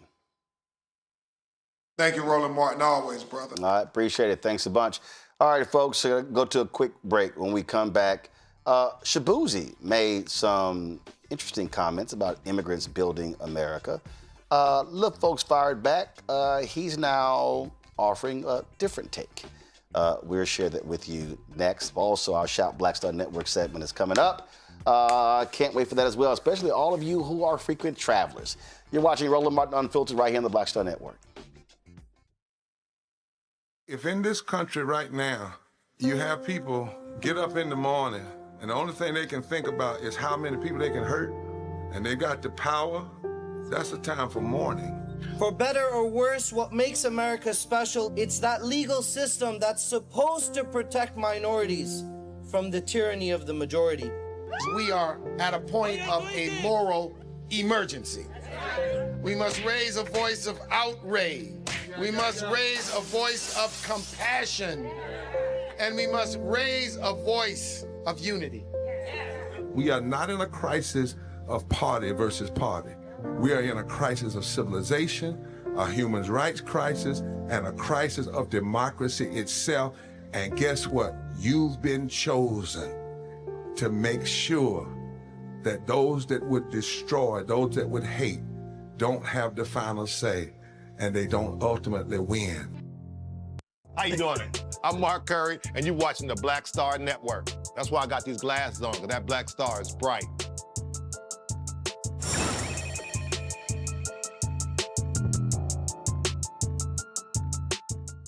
All right, folks, big night for lots of artists on Sunday at the Grammys, including Shaboozey. He became the first black man to win Best Country Duo Group Performance at the Grammy. And this is what he had to say in winning the award. This is sort of got some folks a little upset and not at all happy with what he had to say. And so let me cue this up for you. All right, let's see here. All right, do we have it ready? Let's see. We're almost there. We're almost there. Okay. Come on, iPad. iPad not acting right. Give me 1 second. All right, here we go. Hopefully this works. If not, I gotta go hardline. All right. All right, there we go. There we go. Okay. Here is Shaboozey at the Grammys. Immigrants built this country, literally. So this is for them, for all children of immigrants. This is also for those who came to this country in search of better opportunity to be a part of a nation that promised freedom for all and equal opportunity to everyone willing to work for it. Thank you for bringing your culture, your music, your stories, and your traditions here. You give America color. I love y'all so much. Thank you. All right, so that was his statement there. Well, that didn't sit well with a lot of folks on social media with what he had to say, and it stirred up a lot of folk in this space. And so Shaboozey, he heard y'all. He heard what y'all had to say, and he posted this on social media. First and foremost, I want to express my deep gratitude to everyone who has supported and celebrated my journey as an artist. I also want to acknowledge the conversation surrounding my acceptance speech. To be clear, I know and believe that we, Black people, have also built this country. My words were never intended to dismiss that truth. I am both a Black man and the son of Nigerian immigrants, and in the overwhelming moment of winning my first Grammy, my focus was on honoring the sacrifices my parents made by coming to this country to give me and my siblings opportunities they never had. At the same time, winning this award on the first day of Black History Month and becoming the first Black man to win Best Country Duo is Black history. It stands on the foundation laid by generations of Black people who fought, sacrificed, and succeeded long before me. This moment belongs to all of us. My entire career has been rooted in lifting people up, honoring where we come from, and expanding what's possible. I am proud to be part of this legacy, and I intend to continue doing that work for the rest of my life. With love, Shaboozey. All right, let's get into it. So, Mustafa, I'll start with you. What do you make of this? This is something that has happened a lot when folks say that. Black folks like, hold up, when you talk about who built this country, not forgetting what happened, 250 plus years of American shadow slavery. Go ahead, what are your thoughts? No, I mean, I think you laid it out right there. You know, for those of us whose roots run through this country for hundreds and hundreds of years, we understand the sacrifice that we gave, often unwillingly, to actually build this country. We understand our tears, our breath, our bones, our blood that has gone into this. So when you have folks who have recently come to the country, no one wants to take away from the contributions that immigrants have made to the country, but we've got to also talk about the foundation of the individuals who actually helped to build this country. And when you don't do that, there is a disrespect that is there. And that's why, you know, many of folks who are, whether it's FBA or other, you know, folks who want to make sure that folks are very clear about our contribution and not allowing it to be whitewashed, and making sure that folks understand everything that has been poured into this nation. And when others don't do that, who maybe are recent, then, you know, it's not an uncomfortable situation. It is an untruthful situation. And we've just got to make sure that we continue to put the spotlight on everything that we have done. Bernice King was one of those folks, Win Cooney. Give me 1 second. I want to, don't go to it yet. I want to actually increase the size of this. She weighed in on this, and this was one of the items that surfaced that people were commenting on, which I think led Shaboozey to release that statement. So Bernice King, of course, the daughter of Reverend Martin Luther King Jr., released this a day ago. It's Black History Month, and I have to ask, are people including enslaved Africans, descendants of those enslaved, and Black people whose unjust low-wage labor sustained the economy in the 1800s and 1900s as immigrants when they say immigrants built this country? Because chattel slavery was for the express purpose of building empire. But our ancestors weren't folks who came here seeking a better life. They arrived in chains, were bred like cattle, and severely violated sexually and otherwise. Their trauma shouldn't be diminished or forgotten, even in efforts toward freedom from ISIS inhumane, violent tactics. We can only get to justice for all when truth is taught, embraced, and spoken. Yeah, I like Dr. King's statement because I think she honors what Shaboozey's intention was, which, if we look at the Grammys holistically, everybody was wearing those ice out pins, right? There was a heavy focus on immigrant and immigrant communities. So I can understand him getting overwhelmed and caught up in the moment, but I do think it's very, very important to understand that not everyone came to this country freely and willingly, right? It's important to honor the fact that some of the persons that built this country were kidnapped persons, right? From the same country that Shaboozey's family was from, but nonetheless kidnapped and didn't have a choice on whether they decided to cross the transatlantic or not. So I think it's important that we honor and revere that. But what I think it leads into a greater conversation, Roland, is there's often this friction between Africans, Caribbeans, and African Americans. And I think oftentimes we're just not hearing each other. And as the daughter of Haitian immigrants, I can understand the challenges with that, right? The daughter of Haitian immigrants, but then went to Howard University. And I often feel that I'm living in this dichotomy, right, between being Black American and being Haitian American. And sometimes it is challenging to marry those identities, right? But I think the best way to do that and moving forward is A, making sure that we're hearing each other, but B, making sure that we are honoring and reverencing each other's histories. And I think it starts, Roland, with making sure we know each other's histories, right? There's often times where I'm having conversations with my African American friends. They have no idea about Haiti or its contributions to freedom at all.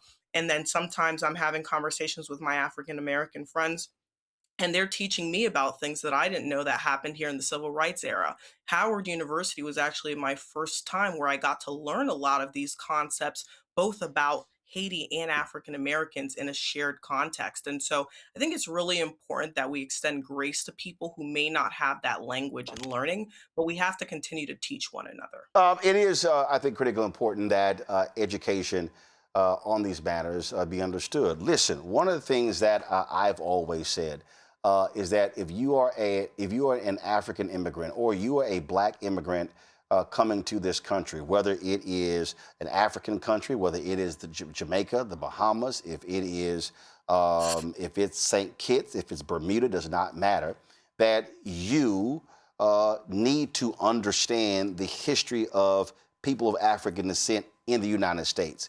It's no different that if I, as an African American, went to Bermuda, went to the Bahamas, went to other countries where there are black people, then I need to have an understanding of the history of people in those countries. The reality is, and I went to the square in Jamaica, where they had the huge posters. And when I was there last time, they had the history there in the airport. And I took different photos showing you the freedom fighters of Jamaica, the people who actually fought slavery in Jamaica. And so what we have to recognize is that slavery just was not fought in the United States. Haiti was a battle where they got their independence. When you talk about other slave rebellions, what took place in Haiti inspired what took place in the United States when it came to the slave rebellion. But the other thing is this here, and this is what's also, I think, important, not just for a Shaboozey, not just for black immigrants, but also for a lot of African Americans. We also have to, and I think Bernice King did a great job with this, to get people to understand that you had nearly 250 years of chattel slavery. But then you had Reconstruction. Then you had 92 years of Jim Crow. And then you had post-Jim Crow. So what often happens is we isolate slavery as if the next 100 years didn't exist. You go from, listen, you had the 1875 Civil Rights Act that was declared unconstitutional. There was not another Civil Rights Act passed by Congress until 1957. You can't act like that didn't exist. And so I think one of the mistakes that people say, well, slavery was a long time. Okay, yeah, you're right. But there was some shit that went down after slavery that still was screwed up for black folks. That, to me, Joe, is a mistake that is constantly made, as if the 100 years after slavery ended, act like it didn't exist. Oh, it did. Yeah, and you know, our dear brother, and I'm embarrassed his name escapes me, that's down deep in the South and had the book and the movie that Jamie Foxx starred in, talks about this in his book. And he talks about this quite a bit, about how effectively slavery just continued. It changed its face a bit. He talks about this and really breaks this down. And so I think, to your point, not only do we need to understand, if I go to Bermuda, if I go to Haiti, Jamaica, I need to understand, you know, what happened there. And then people coming from other parts of the world, immigrants, et cetera, black immigrants, need to understand what happened here as it pertained to African Americans. But African Americans have to reconnect to what happened to us, to our descendants all that time ago, and how they prayed and struggled their way into a better future for us, even as they said, maybe not for me, but for them. So, and I also think that if we do a better job of that as African Americans today, you know, you walking around and you got an American Express Gold Card, and your situation is great. You could be as progressive as they come and be against ICE and everything, but you got a different reality. And how intentional are we about making sure we're educating, connecting people, connecting our people, our relatives, our friends, to what happened before, so that we can continue to chart a path forward and act with the proper urgency. So we have to really do this on purpose. And maybe this is an opportunity for us to be reminded, brother made a mistake, but he's a performer. So when you perform, there's a lot sitting on you. You got to get your steps right. You got to get your music right. If you talk about immigrants, you got to get that right too, particularly as a brother, for sure. But let's make sure we're getting our own history right too, so that we can embrace our history and continue to move forward the way we need to. Yeah, trust me, I've had to correct and personally call a number of African American entertainers who did not have their history right. I'll tell you this here. I will. First of all, the book you referred on my iPad, you were talking about Douglas Blackman's book, Slavery by Another Name, The Re-Enslavement of Black Americans from the Civil War to World War II. That's the book I think you were talking about there, Joe. I'll tell you this here. I remember being at the NAACP convention in Houston, and it was the Youth Council Division, and Russell Simmons was addressing them. And he stood up and he said that when he produced I forgot which one of the movies. It was one of the rap movies. He said that he was the first African American to produce a major Hollywood film.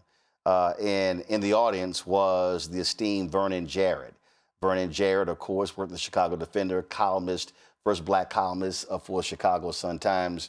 And Vernon Jarrett was actually there. Now, Vernon Jarrett wasn't no youth.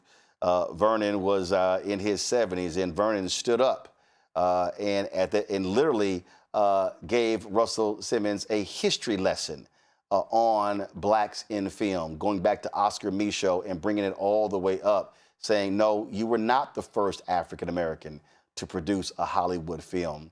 And it was quite insightful. And when it was over, Vernon was talking to him, and I went over and I was talking to Russell and Vernon, and I literally said to Russell, this is a brother, you need to get his information because trust me, this is living history. And by the way, Vernon Jarrett is also the creator, the founder of NAACP Act So competition. And so Vernon was one who did not care about your name or your title or your money. If you got Black history wrong, you were going to be corrected on the spot. So again, so for folk who are sitting here mad at Shaboozey, let me be real clear. I know a whole bunch of black folk from Alabama, Louisiana, Texas, North Carolina, South Carolina, who don't know a damn thing about our own history. So some of y'all might want to pump the brakes because we gave your ass a Black history test. You may not pass. When we come back, our Shop Black Star Network segment. If you love to travel, you're going to love this segment. You're watching Roland Martin Unfiltered on the Black Star Network. Support the work that we do. Join our Bring the Funk fan club. If you want to contribute to our fan club, the goal is to get 20,000 people contributing on average $50 each a year. That'll raise $1 million to offset our costs, which are about $195,000 per month. We've launched 2 new shows. We've hired new staff. We've completely done, folks, about a $300,000 to $400,000 audio video upgrade in our studio. So a lot of things have been happening. So your support is critical for the work that we do. So if you want to give via Cash App, use the Stripe QR code. You see it right here. That's for credit cards as well. Also, if you want a check-in money order, you want to be old school, do so by sending a check-in money order. Make it out to Roland Martin Unfiltered, P.O. Box 57196, Washington, D.C., 20037-0196. PayPal, R. Martin Unfiltered. Venmo is RM Unfiltered. Zelle, Roland at RolandSMartin.com. Roland at RolandMartinUnfiltered.com. I'll be right back. I'm Brittany Noble, Midwest-born, HBCU educated with experience in newsrooms across the country. Well, I've teamed up with Roland Martin to bring to you The Breakdown. This isn't just news. It's our stories, our voice, our community. Join me for The Breakdown, Monday through Friday at midday, only on the Black Star Network.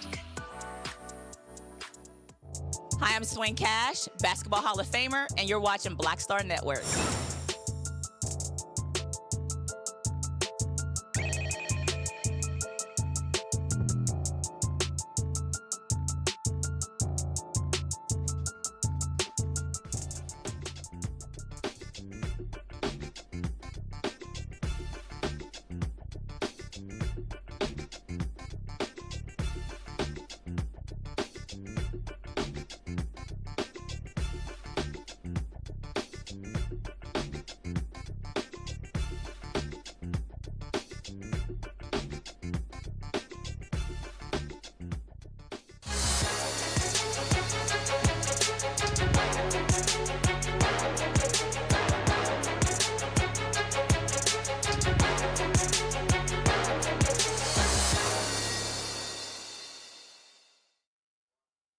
All right, folks, if you love to travel, yours truly, Million Miler on United, guess what? You want to travel in style. So, listen, a lot of y'all sitting here running around grabbing Louis Vuitton and all kind of other stuff. What about a black-owned company?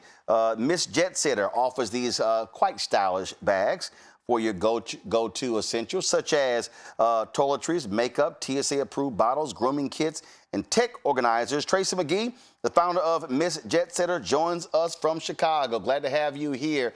All right, Tracy, so what happened? Were you looking for some stylish stuff, and you like, man, I am sick and tired of packing these old bland-ass products. What happened? That's pretty much what happened. But first of all, thank you so much for having me, Roland. I'm Tracy McGee. I'm the founder of Miss Jet Setter. We create stylish and functional travel accessories for women. And really, what you said is pretty much how it went. I'd love to travel, I've been traveling for years, but I would always run into the same issues over and over again. Starting with my necklaces, I would, no matter what type of jewelry case I would use, my necklaces would tangle, and then it would take me over an hour to unravel them. And I know so many women that have had the same experience. Then I looked at my makeup and my toiletries, and they were just scattered. They weren't easily accessible, just not very organized. And so I thought, there's got to be a travel accessory line for women that it allows us to stay organized when we're on the go, but has a stylish feel to it. And so I did some research and I just didn't see what I was looking for. I'd see a product that was functional and it would help you really stay organized, but it was missing on the stylish component. Or I'd see something that was really cute, but it was missing out on the organizational features. So that's what really led me to launch the Travel Trio, which is a three-piece set. It includes a toiletry bag that has a detachable pouch, a jewelry case that keeps necklaces from tangling, and a makeup case that includes travel-sized makeup brushes.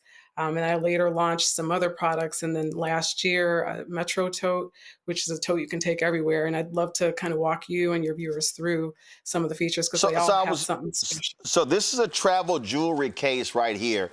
So y'all see right here. So check this out. So explain to me how you did this here, because you have these snaps right here. You've got this zipper portion right here. This folds over, and then you got all this over here. So this is, we talk about your necklaces. So what, with these snap, this is how you keep them from being tangled? Absolutely. Yep. And I've got one here too. I can show you that actually has some necklaces inside. But you can see the necklace clasps keeps your necklaces straight, so you don't have to worry about tangled necklaces. And also, obviously, you do not want to, let me be real clear, y'all, you do not want to pack your jewelry. And so this is also small enough to you can drop it in your backpack or a handbag and carry it onto the plane. Absolutely. Absolutely. It's one of those things that you can carry with you anywhere. And I've got some customers that keep it at home, and that's where they store their jewelry. So it's got multiple functions. So how many different colors of your travel jewelry case? So I see this this midnight blue right here, and I'm gonna text in the graduates of this maroon works. Yeah, we've got garnet. It also comes in rose gold as well as black. Okay, all right. So let's talk about this. So this is a let's see here, a hanging toiletry bag. So let me open this up. So first of all, toiletry bag. Of course, got the handle right here, and so now we look on the inside. So you got the hanging toiletry bag. I can unzip it here. Then I've got a fold-out zip. I got a clear right here. So yeah, pretty cool. Thank you. And what's also nice about the toiletry bag is that this detachable pouch at the bottom, you can take that with you as you're sightseeing or just running around town. And there are times when, if I'm traveling, I don't really want to carry too many purses with me. I'll use it as a clutch when I'm going to dinner too. So again, you have multiple functions with the products. All right, so here we got the travel makeup case. And so here, of course, I see brushes. You got your little pouches right here. And then you got your large pouch right here. Now, listen, let me be real clear. I don't travel with makeup. Now, you need to understand something. I'm a techie, all right? So I'm sitting here looking at this. I'm like, okay, I can put, let's see, a DJI action camera in here. I can put a Go. You got to understand how, first of all, when you said you got travel bags for women, I was like, okay, so, but the reality is, if you a dude, no, if you a dude and there's stuff that you want to carry. Listen, you got guys who wear bracelets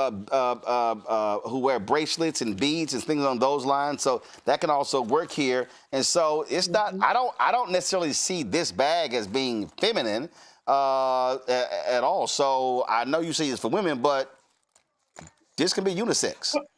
You're right. And it started out because I was looking for products that could cater to women, But what I did find is that men purchase our products just as much. Okay. So whether it's the toiletry bag or the jewelry case, there's so, like I said, there's so many ways that you can use them. I have people that don't even use the jewelry bag for jewelry. They might use it for other items, like you said, tech and other things. So I think that's the beauty of the line, that it really can cater to so many different travelers. All right, so we got this. What is this called? This is the Metro Tote.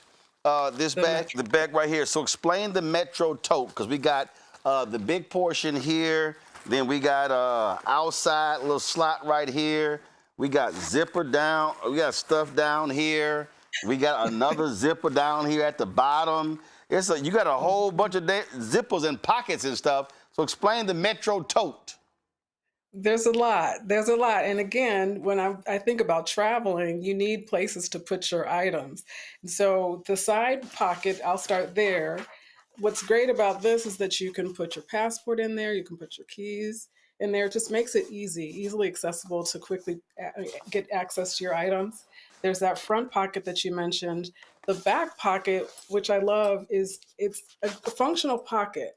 But then if you have a suitcase and you don't want to carry your bag, you unzip that bottom zipper and it slides over the suitcase. So this is a hideaway trolley sleeve. Mm-hmm. So that has multiple functions.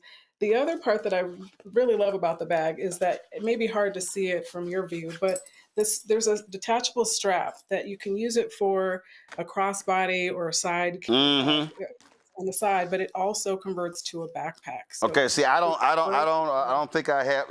Now I have. Hold up, is that on the inside? it's in there. Yeah, it's in the bottom. All right, here we go. All right, so That's strapped. let me go ahead and pull that out, and so we got the hooks here and here. So You hook okay, them on the bottom, all and then you right. just slide it through those little openings up at the top. Kind of weave it through.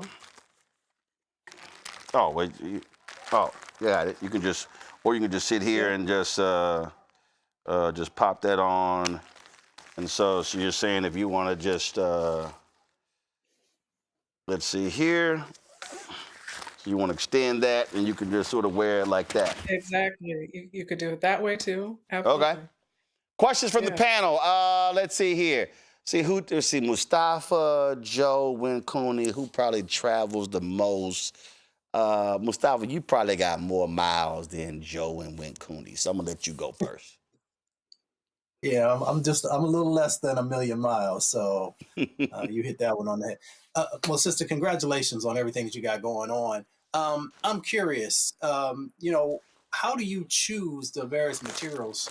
Because I've seen a lot of different designs there, and I'm curious, do you reach out to the customers and ask them what they're looking for, or how do you make those decisions? So a variety of ways. So when I first started out, I would do surveys, quite frankly, just to get an idea of what customers wanted. And there were times when I would stand outside of a store and I'd have a paper copy of the survey and just ask questions, and I'd have samples to show them and just to see what the response would be. So I generally like to get customer feedback to determine what products might be useful. I also do a lot of competitive research. So I'll go to stores and I'll just see what products are on the shelves and get a sense for what products are selling. So that also gives me a lot of insights to determine what type of products and the type of material that I should use to get the products made. Wincuni.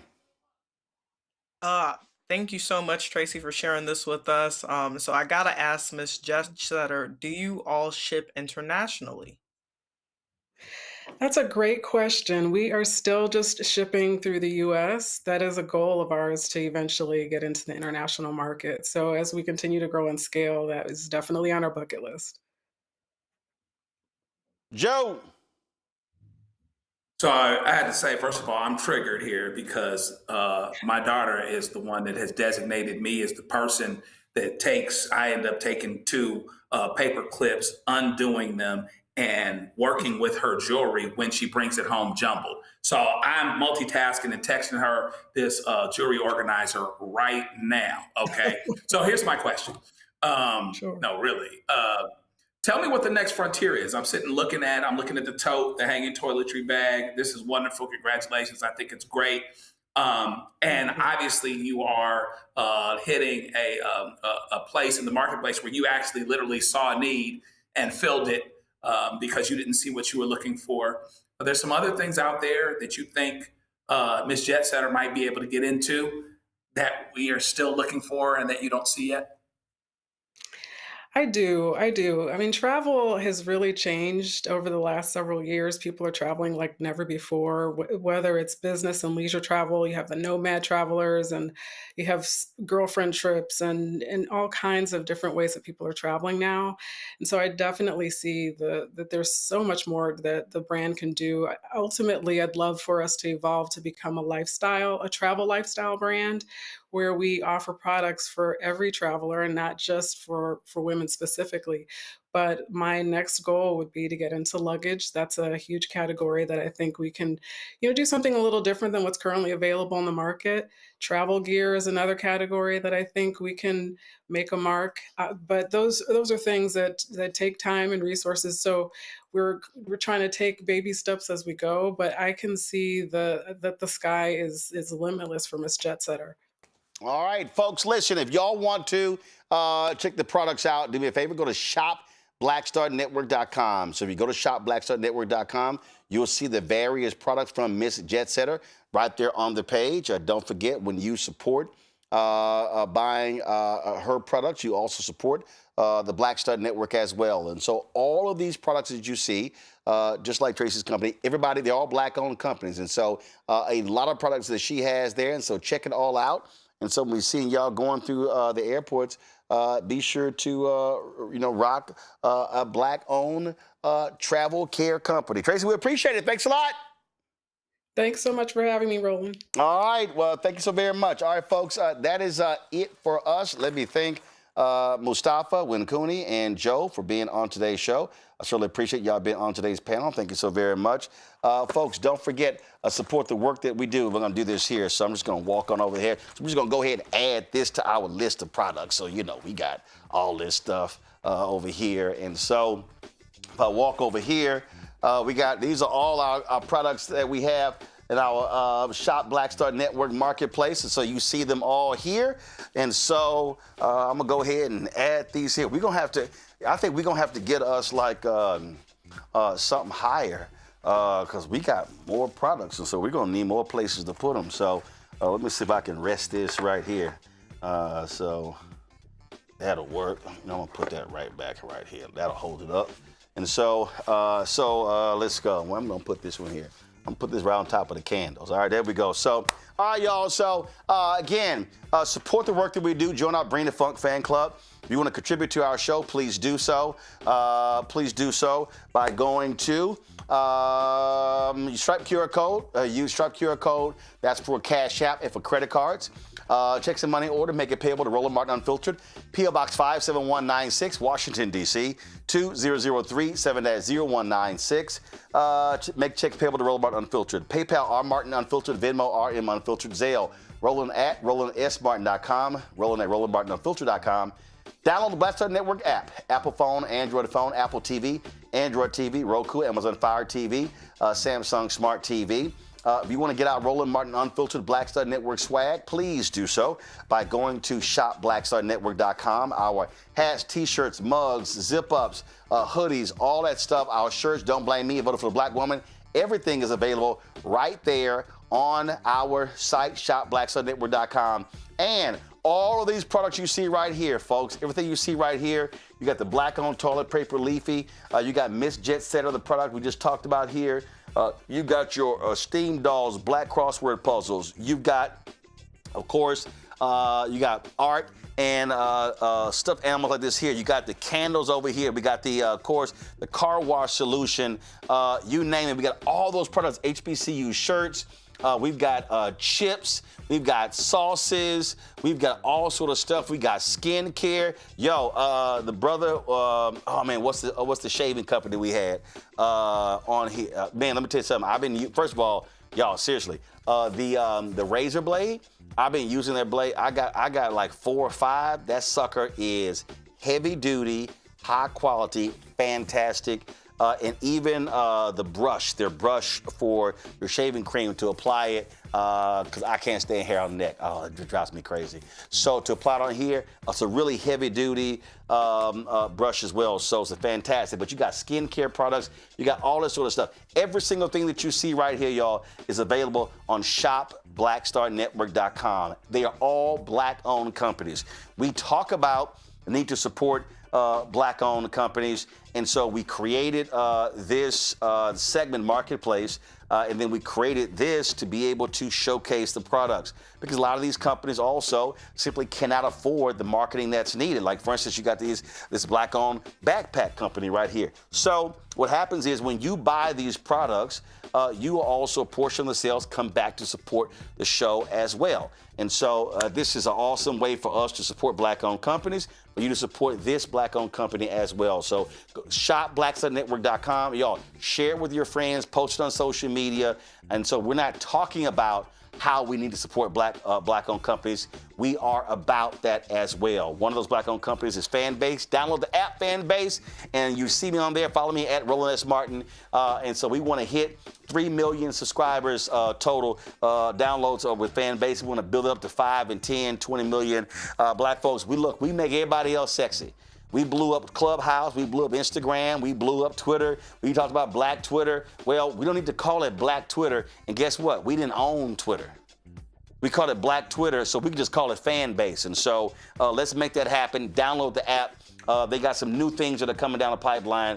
And so that's what we have to be about. We have to stop talking about we need to do this.